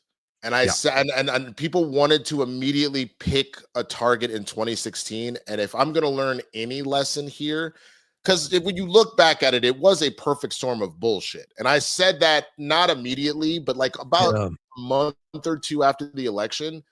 it was the Bernie bros staying on the side and Bernie waiting to the last minute, like this election, to actually endorse the candidate. You're right. That doesn't help. You needed that a little bit earlier. It was the fact that Hillary did not go to Michigan after losing it to Bernie pretty handedly. Yeah. It was misogyny that kicked in and whatnot. It is the fact that, yes, white women both then and now, I think the one thing that I found that is actually pretty interesting, and I have only gotten to truly know that in the last like year or two, hearing with people going out to like canvas and all that, the number of times people would go out and knock on the door and a white woman, the wife of the house, would answer the door. Hey man, you have time to talk about this? Oh, let me go get my husband. He's the one that does all of that. Wow. Whether it is willingly or just brainwashing, I don't think people understand how deep white supremacy, patriarchy, all that shit goes. In that, interesting story, real quick. My older sister's a doctor. She lives in Alabama, or she lives in Georgia now. But when she finished med school, her residency was in Alabama. She started crying to me. She's like, I don't really want to go down there. Like the white people down there, like I'm scared. I'm like, it'll be fine. Don't worry about it, etc. She's in her rotation working the clinic, and this woman's there, and she goes, "Oh no, you're not my doctor. You need to go and find a white man." And she was like, "Excuse me?" She's like, "No, black women can't be doctors. Fuck that. Like you need to whatever." The main attending comes in and goes, "She is one of my best doctors, period. So either you take her or you get the fuck out. We don't take racism here." And so the woman left. It was a black woman that said that. That was the patient. She was a black woman. And that is because that is how deep this shit can go. And especially if you are keeping people uninformed or misinformed and uneducated, you are able to program the brainwashing more and more and more. And so while I still upset with every group that did it, so the Latino men that did it, the white women that did it, the I won't vote, I'm going to protest, the Jill Stein, yes, sure. But I am able to look at different scenarios and try and find the empathy of where the fuck was this coming from. And this is not universal. There are plenty of Marjorie Taylor Greens out there, but I know, because I know some of these white women that really are just like, no, my husband does that. I don't. And it's just because that is just what has been pushed on them for so long. You are asking somebody to break out of a trance. And sometimes you don't have the means to do that. Now, again, it doesn't mean I'm not still mad, but at least I can have empathy. And that is the one thing I pray to God that we hold on to. You can be mad all you want. You can disengage. But I hope there is at least some level of empathy left, or we're all fucked. Yeah. Look, this is a tough loss. There's no doubt about it. But we're not doing ourselves, and I'm saying this now with 5 days of like processing it and thinking about it. Like today was the first day I could watch news. Today, this morning, on CNN. It's the first time I turned it on since Tuesday, right? Because I didn't want to hear about anything. But, I'm in a much better place about the whole situation now. We do ourselves a disservice if we walk around for the next 4 years like Chicken Little going, the country's over, democracy is over, the country is over. Yes, we lost the Senate. We might lose the House, but we have the filibuster. We have Republican senators who might not go along fully with the plan. We have Republican House of Representatives who are worried about getting voted in because Trump is almost 80. That motherfucker he's only doing one term. If there's no Trump coming behind him, there's nobody like him. We were talking about Steve Rogers and Isaiah Bradley earlier. Trump is kind of like that, although he has the anti-super serum because he's like an evil version of this type of thing.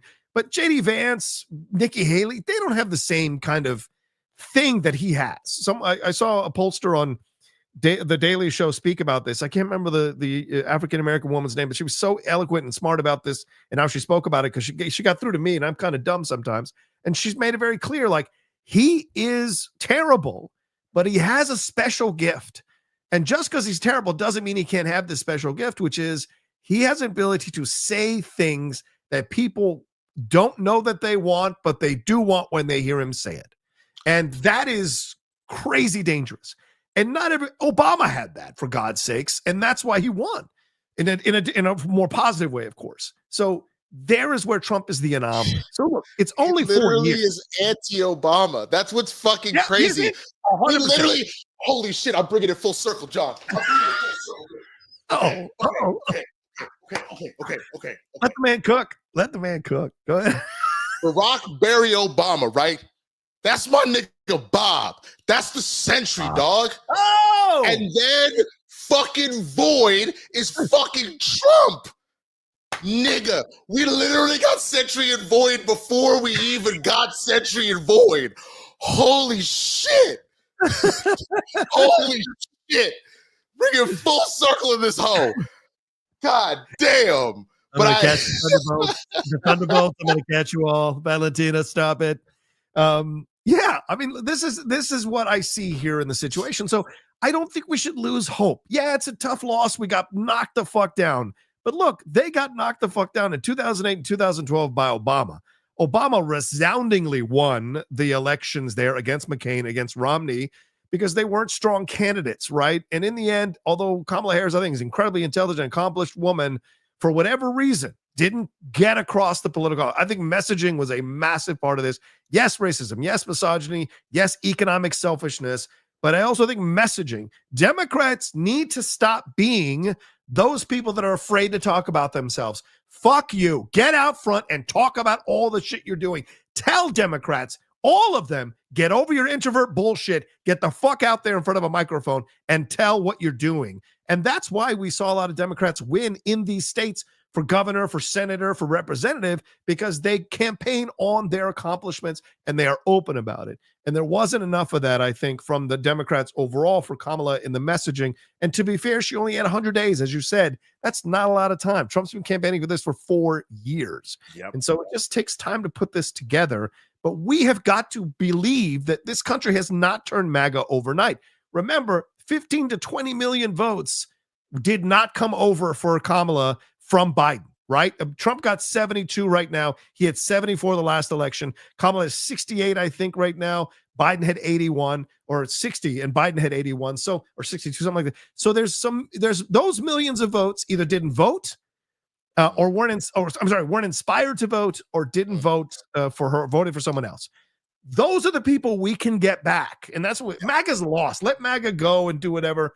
They're lost. You got to focus on the people who you didn't get, who aren't racist, who aren't misogynists. Yes, they're probably economically selfish because they're scared because it's a tough time right now in the economy.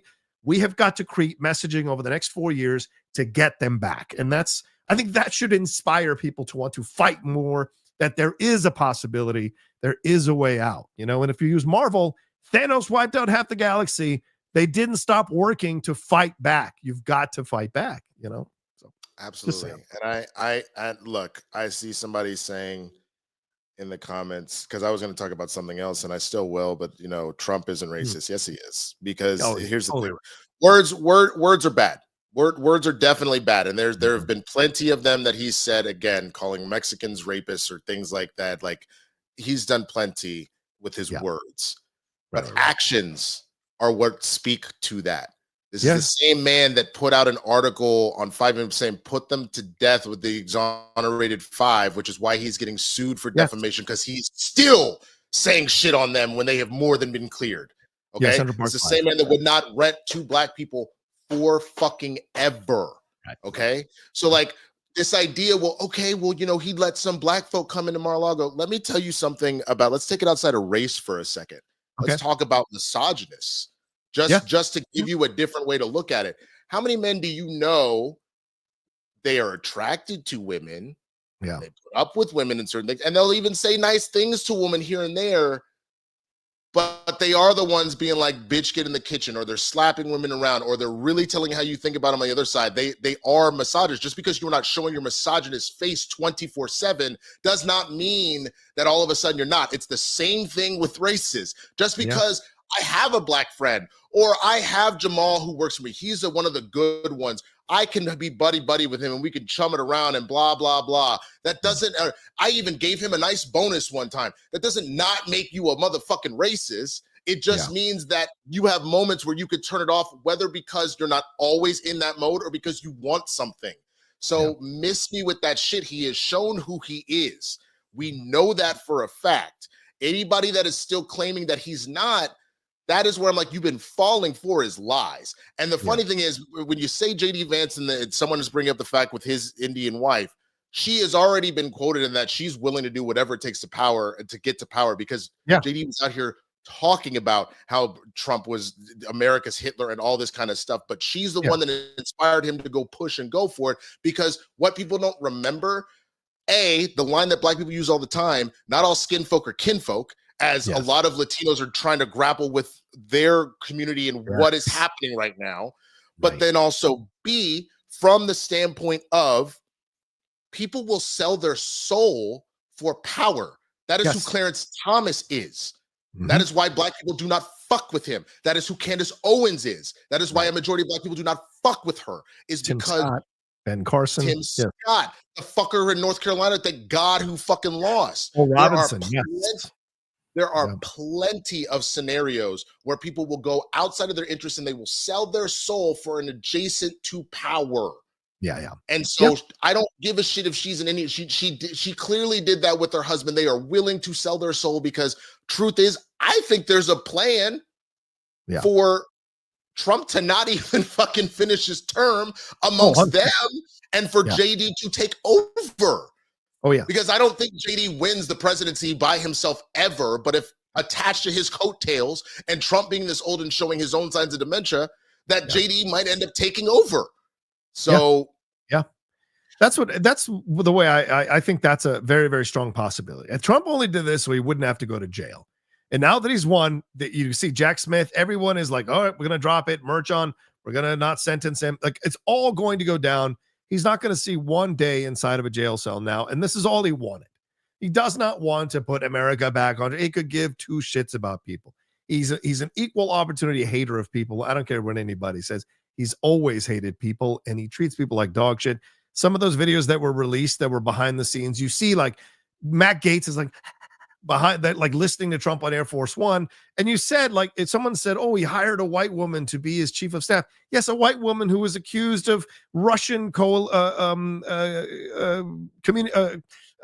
with Russia, receiving Russian money 4 years ago. So there's influences going on, and there are appearances, and you'd be ignorant to not think that someone who wants to be seen a certain way wouldn't pick certain people who are absolutely loyal to him to push the narrative out there that I'm not a misogynist. Look, I hired a white woman. It's like saying you have a black friend. I can't be racist. It's the same fucking thing, right? People are in service to him. And the only black people that you see working for him are the people who kissed, like Tim Scott, who sold himself down the river. Those are the people you see working for him.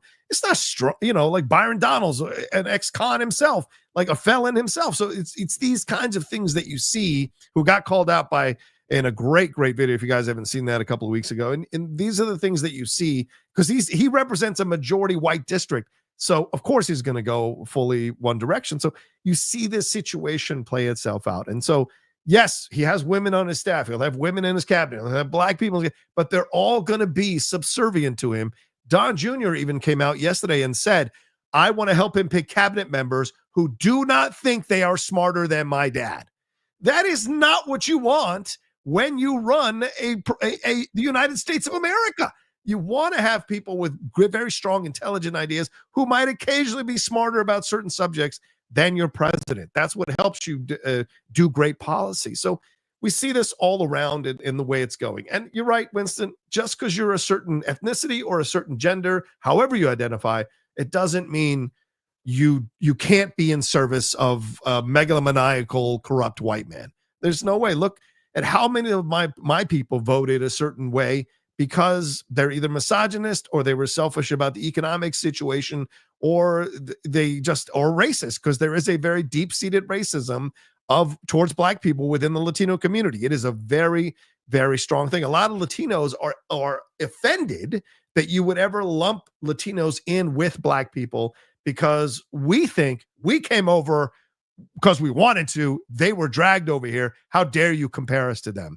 And so there is this kind of amnesia, or this kind of disconnect people have towards other ethnic communities within ethnic communities, and we'd be foolish not to consider that. Yeah, I get it. Nobody wants, like, shout out to Paul Mooney, man. Rest in my peace. God, Paul. Everybody wants to be a nigga, but nobody wants to be a nigga. When it comes to like the cultural coolness and stuff like that, yes, whether it be hip hop, hell, Latinos saying the motherfucking N-word. I'm like, why are you saying that word, motherfucker? You're doing it all. Nah, man, it don't mean like that. It's just cool. If it don't mean nothing, why? Then why the fuck you saying it, ho? Like, you know what I'm saying? But it's this weird thing where nobody wants to actually listen to us when we're trying to tell you, look, they have used the Tuskegee experiments have been the existence of Black people, not just at the Tuskegee Institute or anything like that. We're talking about since we got here. They try things, whether they be chemical, social, mental, psychological, whatever the fuck it is, they try all that shit on us. So when we tell y'all, you don't want them to, Asians, you don't want them to take away affirmative action. I'm trying to tell you, this is not going to work out the way that you think this is. No, shut up, darky. You know what the fuck you talking about? And then all of a sudden the numbers come back. And we didn't get in all the school. What the fuck happened? Oh, did we happen to tell you about that's crazy. Yeah. And that has become there's a reason why Black people have come up with phrases like fuck around, find out. Why the lepers eat my face. All of that shit is because when we tell you we have seen the worst of it, to not hear us when we're trying to sound the alarm and be like, nah, it ain't like that for me. I'm different. I guarantee you, if Black people were not around to the Julios and the Muhammads and everyone else, they're coming for you net. Like we're just the most hated 100%. Because we've been the continuous punching bag. You see it time and again. Like my favorite example in this election cycle was a Republican Latino family is like, fuck California. They're too goddamn liberal. I hate all of this shit. We're going to a place where people understand and respect us and get our values. And they went to like Missouri. Yeah. And then after being there for like 9 months, we're actually moving back to California. Like, we thought we were people, we were MAGA as well and all this. And I have never been called a speak more in my life. And my poor baby girls are being told this. I just don't understand. We're one of you. Like, why are you doing? And I'm like, you literally are not, they do not see you that way. Yeah.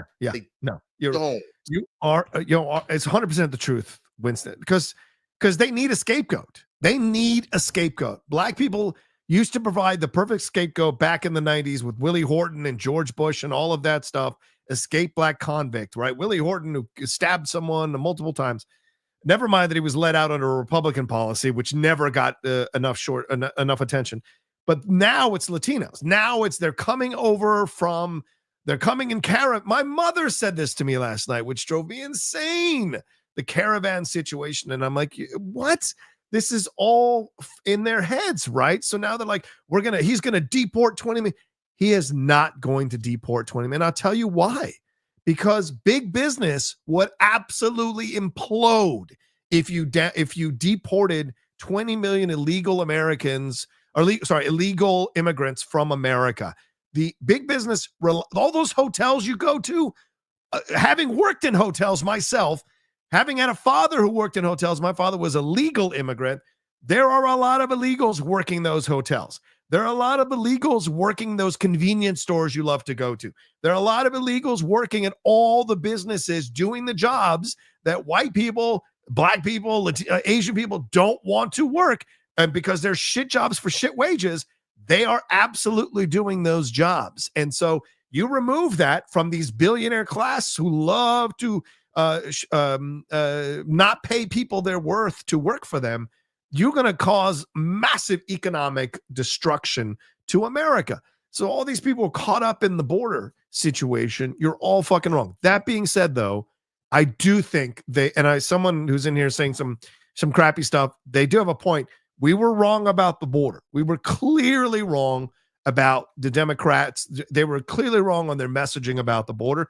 That's a lesson to be learned because even Latinos want other Latinos to be deported, which is mind-blowing, but it is the truth. I know that within my own community, I've heard it since I was 10 years old from my own aunts and uncles about other immigrants coming over from other countries than Bolivia. So I've seen it, and it's within our own communities because we're, as you said, skinfolk and kinfolk, we're not a monolith either.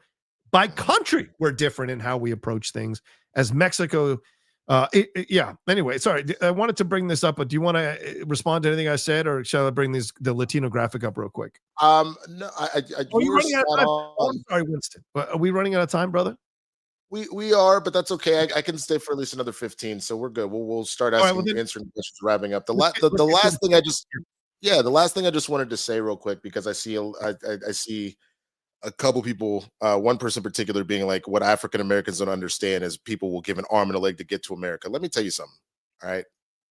Don't ever try and tell a black person what we should be grateful for, because let me explain this to you. Yeah. Let's imagine for a second that America is which they are, the richest man in the world, right? And as black 100%. Folks, we play the role of the woman in this particular marriage that's happening, and we're married to this rich man, so we do get the perks of the house and the car and all this kind of stuff. Yeah. But literally, because this is a traditional, I knew what, like, you were wed to they are beating you every fucking night. Some nights you get lucky where you get a little bit of respite, but you were getting your ass whooped every motherfucking, you have nowhere to go. Yeah. There is a reason why the conversation around domestic violence as it is, where you don't need to beat up women on not leaving, because it is a full psychological fuck, whether it's, do I have the resources to leave? Do I have anything to try and build up on my own? Scared that they're going to come find me down and do whatever the fuck, you know what I'm saying? Yeah. Do not tell black people, you need to understand that you're the fucking lucky. I understand that I have been around the world. I know that I have been blessed to be able to do that. I know there are plenty of people that are in much worse situations economically, even for immediate safety. People in Gaza right now, for fucking example, right? Oh, yeah.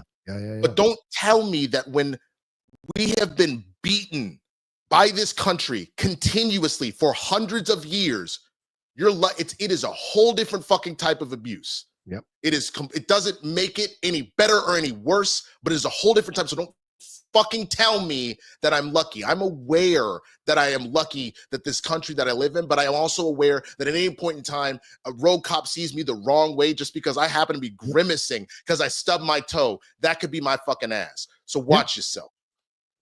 I agree with you, brother. I think no community has been destroyed yet relied upon in critical moments in this country's history than black people. No other community, it comes even remotely fucking close. And anyone who's trying to tell you it comes close, they're fucking morons and don't understand the actual historical significance of black people in this country and the way they've been abused and used when it's been convenient. And I think you saw some of that come through in this election when you saw him making gains in the black section of voters, because they do feel left behind by the Democratic Party. And that's another thing we need to fix if we're going to really have a shot in 4 years. So very well said, Winston. Very well said. Fantastic says, waking up to the smell of coffee is torture for me because in my youth, it was when I'd hear my mom and dad arguing. Ooh, Fred. Ooh.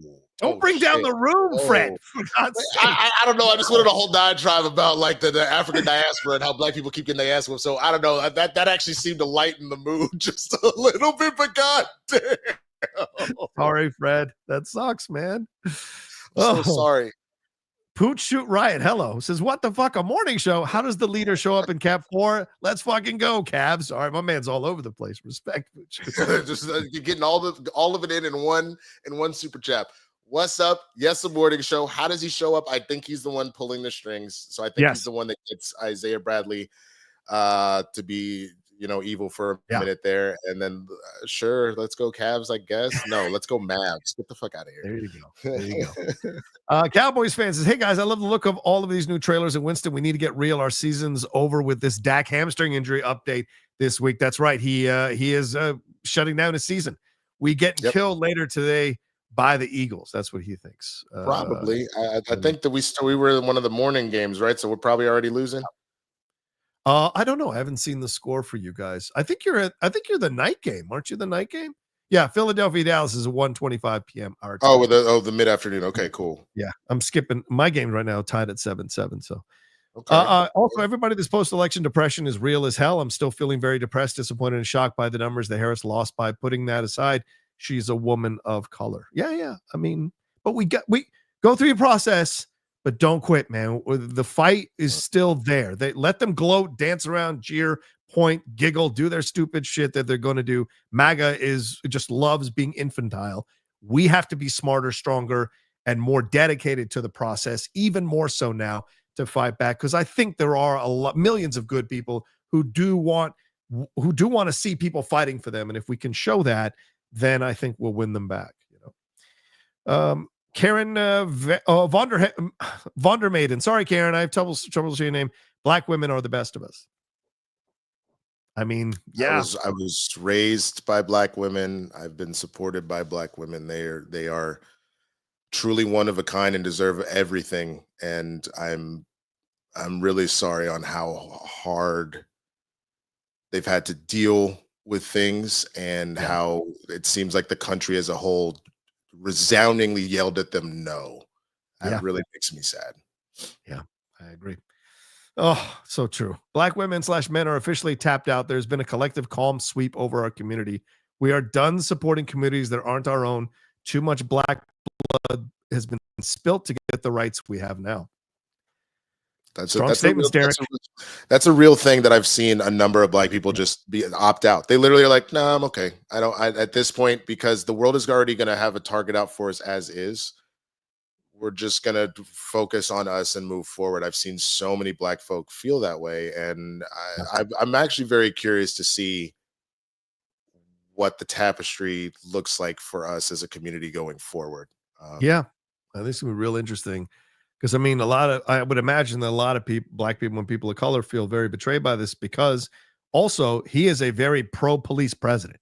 This will absolutely embolden police officers who are racist to be even more racist. The ones that are, not all of them are, the ones that are now, they feel like, oh, we've got carte blanche to indulge our worser aspects of our personality in these traffic stops, in these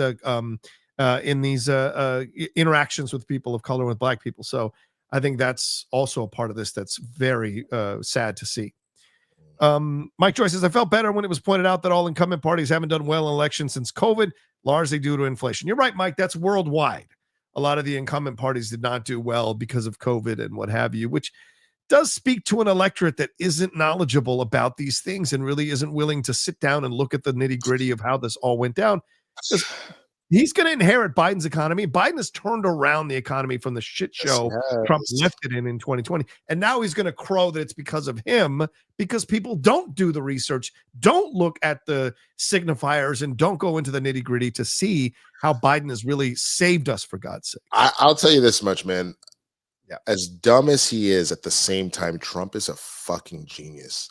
He is he legitimately is the greatest con artist that we have seen, in the fact that he finds a way to spin everything. Oh yeah. He inherited Obama's economy, like you said. So he was out here. Everybody was like, I made more under Trump. No, dude, that was his shit hadn't kicked in yet. Then on top of that, we get the COVID checks. Yeah. That was not him. That was the Senate that said that. And he said, hold it. I'm going to sign this hoe first. Yeah. So it says Donald J. Trump when you get that check in the mail, or you get the email saying that it's hit your thing with my signature on it. And people started associating those checks with him. The one thing that I will give him credit for, he is a spin con artist genius. Yep. Yeah. And what was the big thing that people were saying behind the scenes? You were hearing reports like all these people were saying on his team, like, we wish you wouldn't go off script. We're gonna lose people. Clearly they didn't. And clearly he fucking knew what he was doing, which makes it all the more insane. But also is what makes him an anomaly. And there's not going to be people coming behind him or coming close to that. So don't lose hope.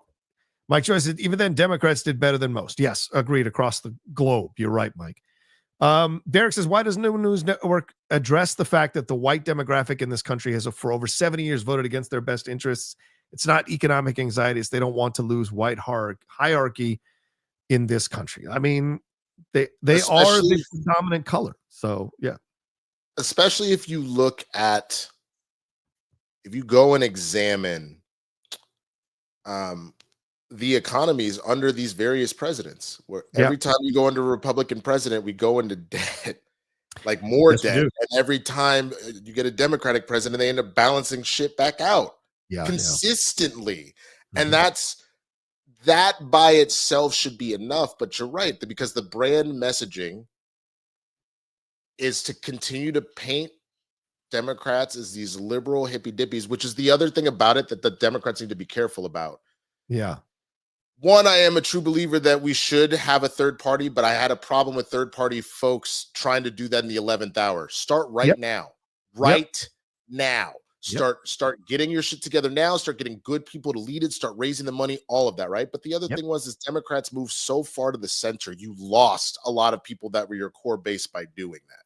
That is something that should be acknowledged. So again, Kamala obviously was not Trump when it comes to cops, but she was starting to all of a sudden say war hawkish stuff. She was starting to say, we do need to strengthen our police and stuff like that. When you say those things, you're clearly trying to court more of the center and the right people, and you're leaving the left people behind. And that is one of the factors that made all of this kind of fall apart. So it is a fucking thing, man. I mean, but I think parties course correct. They do course correct, and people are fickle in this country. And if you and I think Trump without guardrails is scary to think about, but he's also a guy who might hang himself without having guardrails and lose the 15 to 20 million people who might come back to us by the next election. You just never know. Derek Johnson says, I'm calm, let it play out. I'm done now. I'll keep voting, but I'm done. No more marches, protests, nothing. I wish those who voted for him enjoy it. Okay. I appreciate that, Derek. That's understandable, my friend. Where's Jill Stein? I just want to know that question. Where the fuck is that? She's in Russia right now. She's in Moscow right now. She now that she's like, I've done my job, master. And then she burrowed back underground if she went and got a few million to hold on to, bro. Get out of here, bro. With a little hotep went back into the big house. That's the other thing. Anybody that again, I saw some people bring it up. Omarosa won, and he loved Omarosa. Omarosa hates that. Omarosa hates him. But that's you want to go and see what that is, that adjacent to power crap that you just saw JD do, for example. Right. Go watch Django. Leo is Trump. Yeah. JD Vance or any of those people that be cozying up to him. You is Samuel L. Jackson. No, Massa, no. Come on, man. Get out of here. Derek Jones says they voted with Nazis and KKK members. They may not want to be lumped in with them, but they damn sure showed up to the picnic with them. Yeah, I mean, you can't deny that. I don't think that's in the mind of their voting, but you can't deny that for some of them, for sure. And also, Derek, F that economy excuse people given. We are still under Trump's economy, exactly, which Biden is cleaning up, which takes time. If that ACA Act goes, if the ACA Act goes, be prepared for wild times, that healthcare covers many things that people don't see. It's 100% right. And this is the danger. And I think this is very true. We have never lived more in a time in this country's existence where the haves have so much more than the have-nots. And if you study history, there is always a breaking point where the haves get that just a little bit too much extra, and the have-nots go, fuck you, we're killing everybody, and there's a revolution. So this is the danger if Trump goes too far with his quote-unquote mandate, even though he got 2 million votes less, with his mandate, that people will rebel, people will protest, people will. If healthcare tries to do this bullshit, good fucking luck.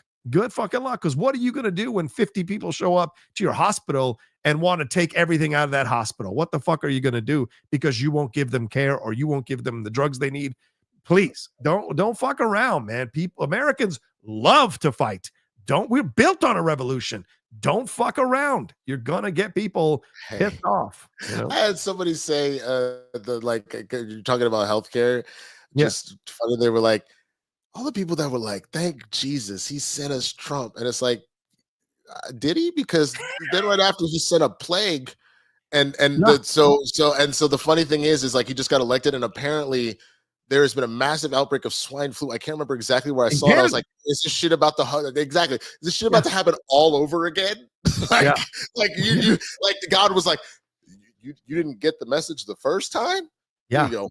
It's like- And if it does happen, Democrats need to stop being afraid to say that Christians need to stop being say that God is bringing down plagues on us because we keep electing this sack of shit. Come out there and say it, for God's sakes. Verse says, hey guys, Winston nailed it. What frightens and angers me is that the election demonstrates about the character of Americans. It is sobering to see that most Americans think is most important. Yes, we fooled ourselves that there's some kumbaya, foundational part of this country. There isn't. The kumbaya is always, we have made progressive changes, but Winston made it very clear that doesn't necessarily mean we are overall progressive as a society in critical moments. Sauron was kind of dormant, just kind of chilling. Yeah. Voldemort was chilling in the back. Like all of the Death Eaters were underground.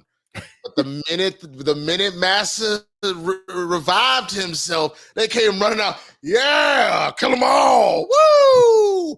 Wizarding world for wizards, bitch. Like that's just like, you know what I'm saying? Like, this is not going to be some playground either. I think this is the MAGA fantasy. They're not going to be able to just yell racist shit or say misogynistic shit and have no pushback from companies or at their jobs or anything. That stuff it's not going to be a winter wonderland of racism and misogyny now for you MAGA fucks. It's going to look what happened to Nick Fuentes. He said that your body, my choice, and people doxed his house yesterday with his address, with a picture of his house. Now people know where he lives. See, you can't fuck around because you are going to find out. You didn't win and the country all of a sudden became 95% MAGA. Fuck no, man. It is going to be a battle for the next 4 years, and I can't wait to see what happens, man. I'm really in that space now, bro. Instead of when they go low, we go high. When they go low, we taking this bitch to the flow. Like it's just like it's go time, bro. Oh yeah, I agree. And Democrats can be quite dirty when they want to be. Jim one says, to those thinking of moving to Canada, cost of living is just as bad. Trudeau will likely be voted out. There's already a crackdown on immigration. Canada is very conservative too outside of the big cities. Respect. All right, I'm gonna try to bleed through these. I know you got to go here, Winston. So I'm trying to run through these real quick. Derek says, I'll disagree with you on one thing, John. Don't say he won't do something. We didn't think he could get rid of Roe. We didn't think he'd put children in cages. His administration this time will be supercharged for those items. Yes, fair, but I think this one thing is too big. I think the other policies he'll probably put in motion. But the deporting, you've got to rely on countries who are going to be okay with you flying in people into their countries. There's going to be a lot of them that don't want that, and they will shoot down the planes. Let me tell you about Latino countries. They don't give a fuck, and they will absolutely shoot down an American plane full of illegal immigrants because you're staying there because you don't want them. So what the fuck do they care if they're overpopulated? So I'm telling you, there's a big deal with that isn't, people haven't exported all the way out. Yeah. I don't disagree. And like, look, the one thing that's actually very interesting, and it's a weird counter argument that also shows a little bit of inhumanity there of well, if you get rid of all of the illegal, if you send them out, they're the ones doing the jobs super cheap. So like our economy will collapse. It's the irony of like, yeah, we're not paying people what they should be paid and treated the way they should be treated to keep our imperialistic empire afloat. So there's that. But I say all that to say that like he was talking about and actually did tariffs last time and it ended up being disastrous. I am concerned that he actually will do it. He will. I'm afraid that, and if he does it because he's worked people up in a fervor, I am worried that you're going to get more of the Kyle Rittenhouses that are just going to take things into their own hands and be like, no, we're getting these illegals out, and they're just going to try and do it themselves. And that's what scares me more than anything. I agree. Yeah. Which is why I think every progressive, liberal, every Democrat should absolutely get a weapon, should absolutely get some training for that, because you never know what's coming. I'm not saying you need to use them. I'm not saying you need to put them out in the streets, but I'm saying there's nothing wrong with buying a weapon, learning how to use it, be safe with it, have it, because you don't know what these people are going to do. And they've clearly showed they're unhinged. 2 Republicans tried to kill their own candidate, for God's sakes, there in the assassination attempts. Derek says, thank you, John, for pointing out the police immunity issue. You notice how black unarmed shooting have gone down, and the ones that have happened are immediately prosecuted. He'll give them more freedom to be racist. Yes. He has said that. And that is what black folk were like. That was the issue to be like, He's talking about not qualified immunity. He's talking about full immunity for police to Full literally make a police state.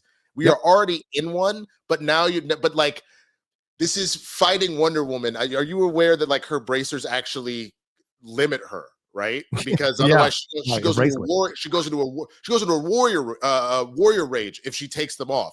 You were literally taking her bracers off. This is Rock Lee with the damn ankle weights and drop them shit, and all of a sudden this motherfucker is zipping all over the place. That is what you're about to give these police, because now it's like, nah, stop and frisk is back, and you can do whatever the fuck you need to do.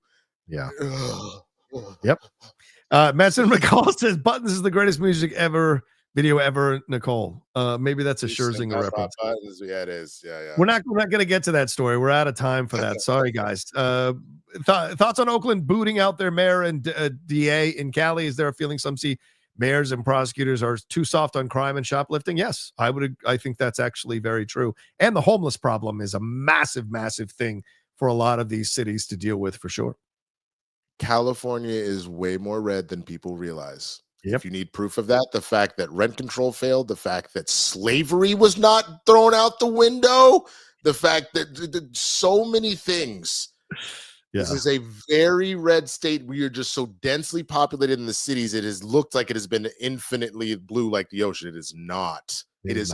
But the red surrounding it is global warming. Literally, the ocean is heating up. It's heating up. Just like almost every state in this country, the big cities are blue, the rural areas are red. It's just like that here in California, for God's sake. Derek Johnson says, what are your thoughts on people cutting off family, friends, and lovers because of their votes? What's the number one thing about this country? Freedom to do what you want, as long as you're not harming other people. If you want to cut off people, I think that's your right to cut off people. What do you think about this stuff, Winston, real quick?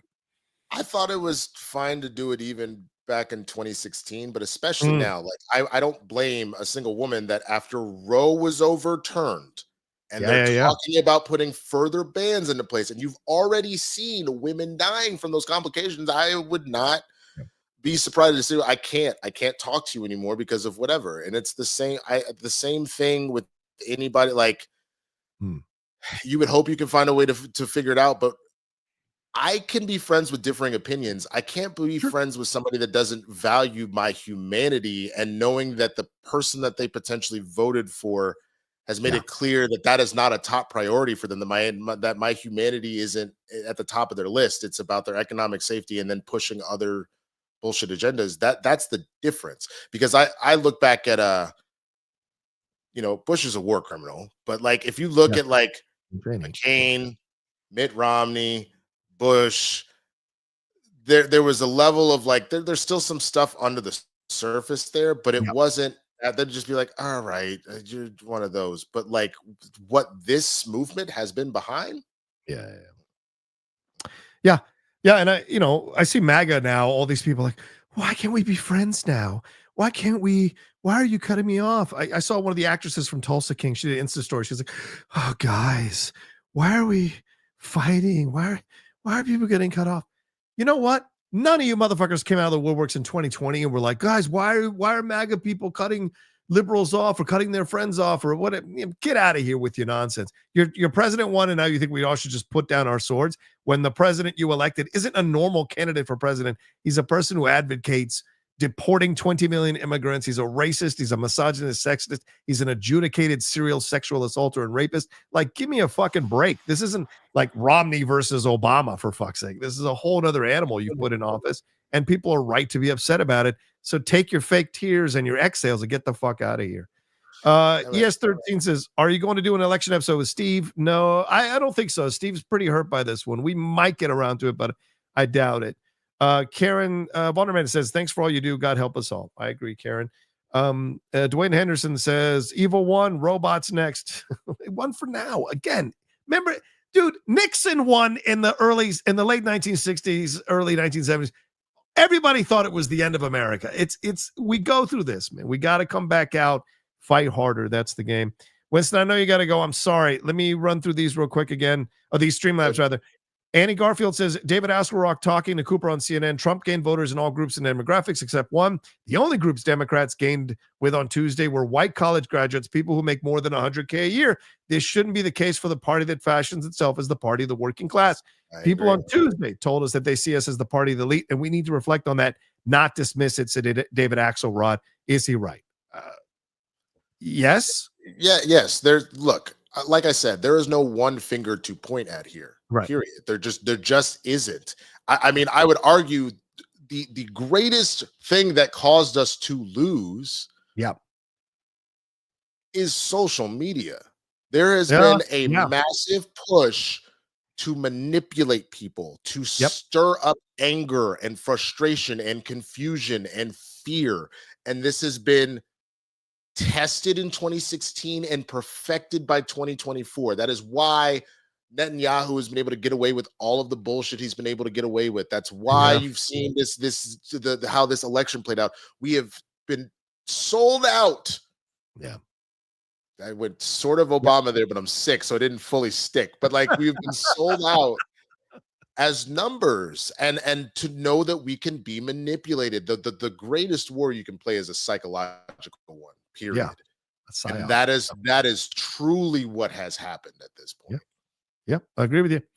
And I think that's true. And that's the thing. That's part of the assessment. I did think David Axelrod is right. Even though David's part of the elite, I think David is right. Maria Martinez said, scary. The scope of victory, electoral college, all swing state, popular vote, Republican control Senate and House, and Kamala won California by only 17%. What's going on? We don't even have voter ID laws here. And still, how did Trump get 40% of our people? Hey, people are mad. People are upset. People have financial situations, and they think this guy, as crazy as he is, might fight for them. That's really the messaging he got across. I'll deal with his nonsense because at least he's going to put money back in my pocket. But as Winston said, I don't think people understood the economy under Trump versus living off Obama's policies versus his own policies, which is what we're living under now. And so it's ironic that people can't make that connection. And I blame the Democrats for not doing a better job of messaging that out over and over and over again. What Real Entertainment says, maybe early to y'all, but this EST boy is loving it. Those trailers are awesome. I'm trying not to believe these reports because Cap looks phenomenal. Wondering if it isn't testing well because some of the audience isn't ready for a dark-skinned Captain America. Cough, cough. I don't know. Does that really apply when you're watching a movie? People love black people. Well, maybe it's. Well, no. There's been a large amount of people that have been. The largest wrong because I just talked about social media and the algorithm. There have been enough people that have actively been like, that's not my Captain America. There's a reason why they kept saying you're not Steve Rogers. They're doing that on purpose. Right, on purpose. Because they're actively tapping at the people that have said that continuously since. Oh, you're just going woke. You're black Captain America. It's like, bitch, it's in the comment. Well, Bucky was too. Why you make Bucky Captain America? Bitch, like I literally right now in the comics, there is Captain America Steve Rogers and Captain America Sam Wilson. He still has the title. He's still running around as Captain America. Stop it. Very true. We got 3 more of these, Winston. I'm going to run through them as quickly as we can. You know, PBK says, you know what's really shocking? Trump gained voters in 49 states out of 50. The last time this happened was in 1992 among black voters. Trump, and that's Clinton. Among black voters, or was that George? I can't remember. Anyway, among black voters, Trump had the best performance for a Republican candidate in 48 years and best performance among Hispanics in history. What the fuck? So 64% of Native Americans voted for Trump, so we lost them to Trump too. I don't know what to say. This was a bloodbath of a defeat for the Democrats. I don't think the Native American numbers are 100% true. I think that was in certain areas. Yeah, anything to add to this, Winston? Or anything I heard a large number of Native Americans went to the right this time, which is crazy. But it just goes to show again, they strayed away from a lot of progressive stuff, and they did not harp on the things they did right nearly as well. Yeah, and you still had like that again. You had the hanging Chad the whole time of Netanyahu, Israel, Gaza. That was hanging the whole time. You had the fact that people aren't thinking with facts, they're thinking with feelings. They're thinking about the last time I got my grocery bill, it was pretty high. And then you have the bullshit of somebody posting on Twitter, look at this, my groceries cost $300. This is Biden's America. But the funny thing is, if you took 2 seconds to go, wait a minute, organic, super blend. Like those are, you went and bought the most expensive groceries possible and then want to tout the bill, but people don't process that. They just go, you paid what? They just, the groceries and just the receipt that says 300 and that's it. And you go, oh my God.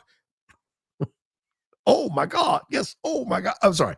That's Tribe. I go Tribe anytime I hear that.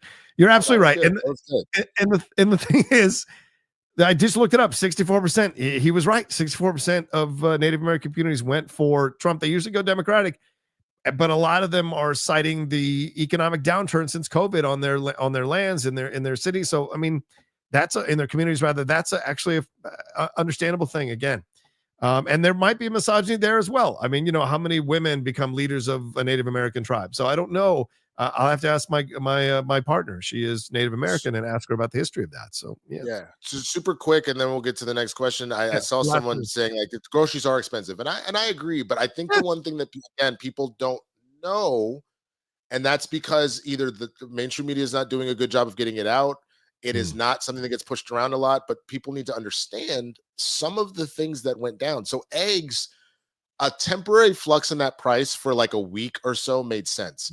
Eggs remained high for like a couple of months, about a year or 2 years ago, if you remember that.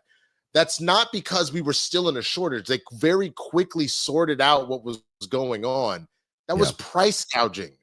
That is what Kamala was running on. We're going to stop price gouging BS, because that is literally, it's the same thing that's happening with housing. That's one of the reasons why the fact that we didn't figure out rent control out here is wild.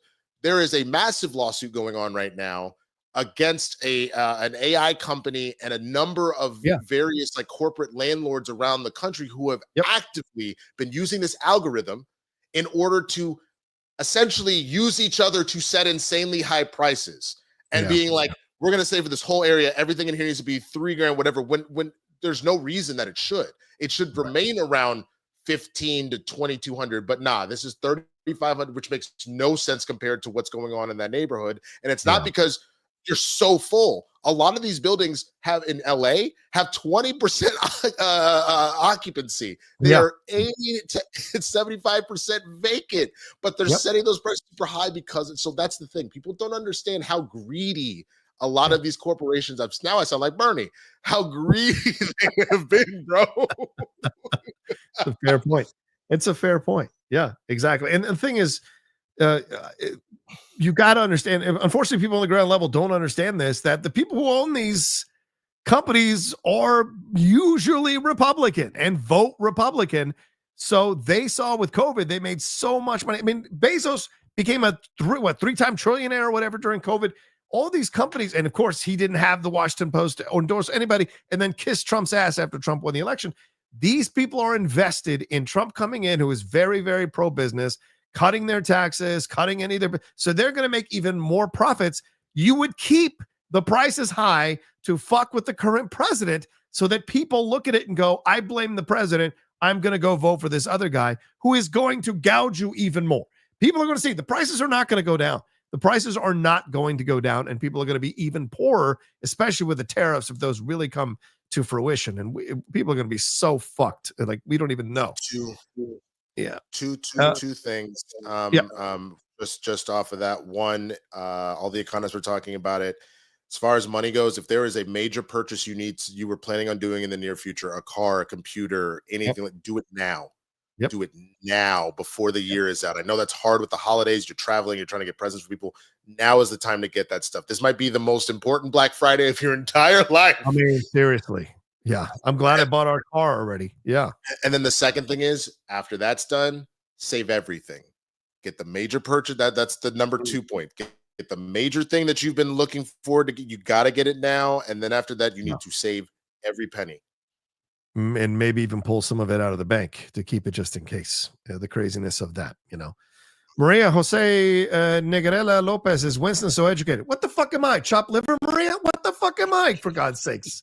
She gave me no compliment the whole episode. She's been kissing your black ass the whole episode. This is the problem, John.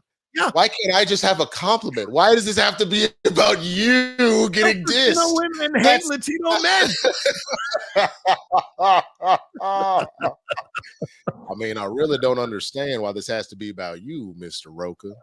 just about me right now. It's fine. Let me have a compliment. You ain't gotta. It's like it's the thing that I see happen where like you'll have Taylor Swift drop a new song, and then all of a sudden you'll have people go, "Oh, but Beyonce put a song out." You're just talking about that was months ago. Can Taylor just have? What are you doing? We have Abbott Elementary. We don't need English. Exactly. It's like, oh, they just always got to say, they're not the same. They are two different things. They both just had a school involved. What? All right, two quick ones. Mickey says Trump stopped America from having a female president twice. I agree with you, John. Trump has Obama level of magical charisma, and I agree with you, Winston. He is a genius because he's made himself untouchable. Teflon Don, for sure. Luckiest sack of shit that ever walked the earth, for sure. And Brady BBK says just showing support. Sent one on Streamlabs as well. Thank you, Brady. Appreciate it. Much love to you. All right, that's everything, Winston. I know we got to go. So, you were charismatic, but I hate The Rock. Oh, she says she's Spanish. Oh, that makes sense. They always hate us from the lower countries like South America. There we go. Not those kinfolk and kinfolk kids. I'm not calling you one, Maria. I'm just saying that in general to Rocha. Not those kinfolk and kinfolk.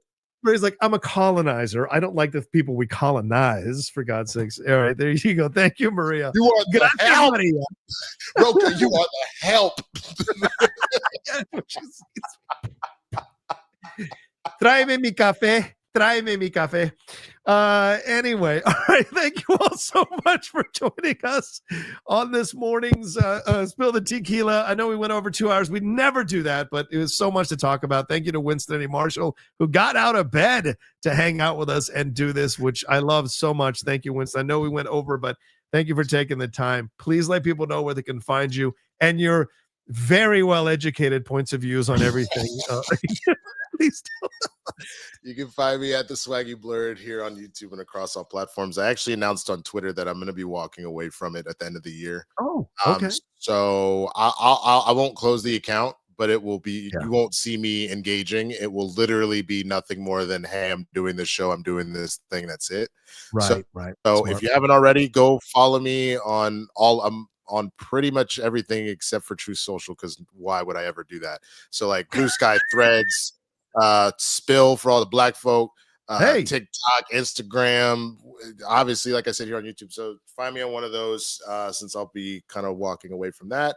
And then, yes, Jay and I have plans to do a post-election wrap-up this afternoon at around 5. And we may or may not have a special guest. So, you know, just come if you want to continue to have the conversation. Understand something.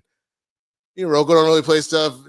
Try some of the stuff you said in these comments to Jay and think you're getting out of there alive. You'll die from his words, like literally through the camera lens. You'll feel your body just like watching Raiders and they open up the cast. All of a sudden, that will be you. So by all means, come and join us and see what happens. Oh my. All right. As for me, please follow me at The Rocha Says on Twitter, Instagram, and TikTok, The Outlaw Nation on Twitch. I might join Winston in the same boat. That was the maybe special guest. Yeah. You're talking about Twitter. No, I mean, Whoops. Whoops. Well, I ruined the surprise. No, don't say anything more about it. It surprise me. But on X, I might join Winston in the same. I've been thinking actually about that over the last few days, like how toxic this stuff is for me and how it affects my mental health now so much more than ever. You know, there was a time I didn't need to go on Twitter to get my information, to go like read New York Times articles or Time articles, or I can just go online. And so I need to retrain my brain again to do that, because getting in these fights, it's way too toxic. And I think, like you, I'll just keep the account to announce stuff and then go right off the account. I've got to wean myself off of it for sure. So definitely on that. I hear you, Winston. But subscribe to the YouTube channel down below. Please hit the like button and let us know what you thought about all these topics. I'm definitely going to put time codes up as quickly on this one while I watch the Commanders game. But please let us know what you thought about all these topics, and definitely join Winston and Jay later on today on the Blurs in the Hood there, as they have a special election episode. I feel like it's going to be even wilder than this episode. I think this was tame. If anybody was upset with how many times I said the N-word here, it's about to get 10 times worse. So just understand, because we've never hit it. As a matter of fact, our opening segment is what you've been doing. Okay. So like, It's you don't, not for the faint of heart. Let me just tell you that right now. And that's 5 p.m. PT, right? 5 p.m. PT. Is that correct? PT? Yes. 5 p.m. There you Pacific go. time. Yes. All right, yes, there you go. yes. All right, thank you all so much. We love you, and we'll talk to you next time with another brand new episode here of Spill the Tequila. Peace until then.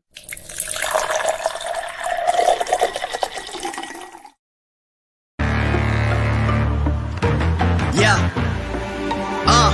Money make the world go round.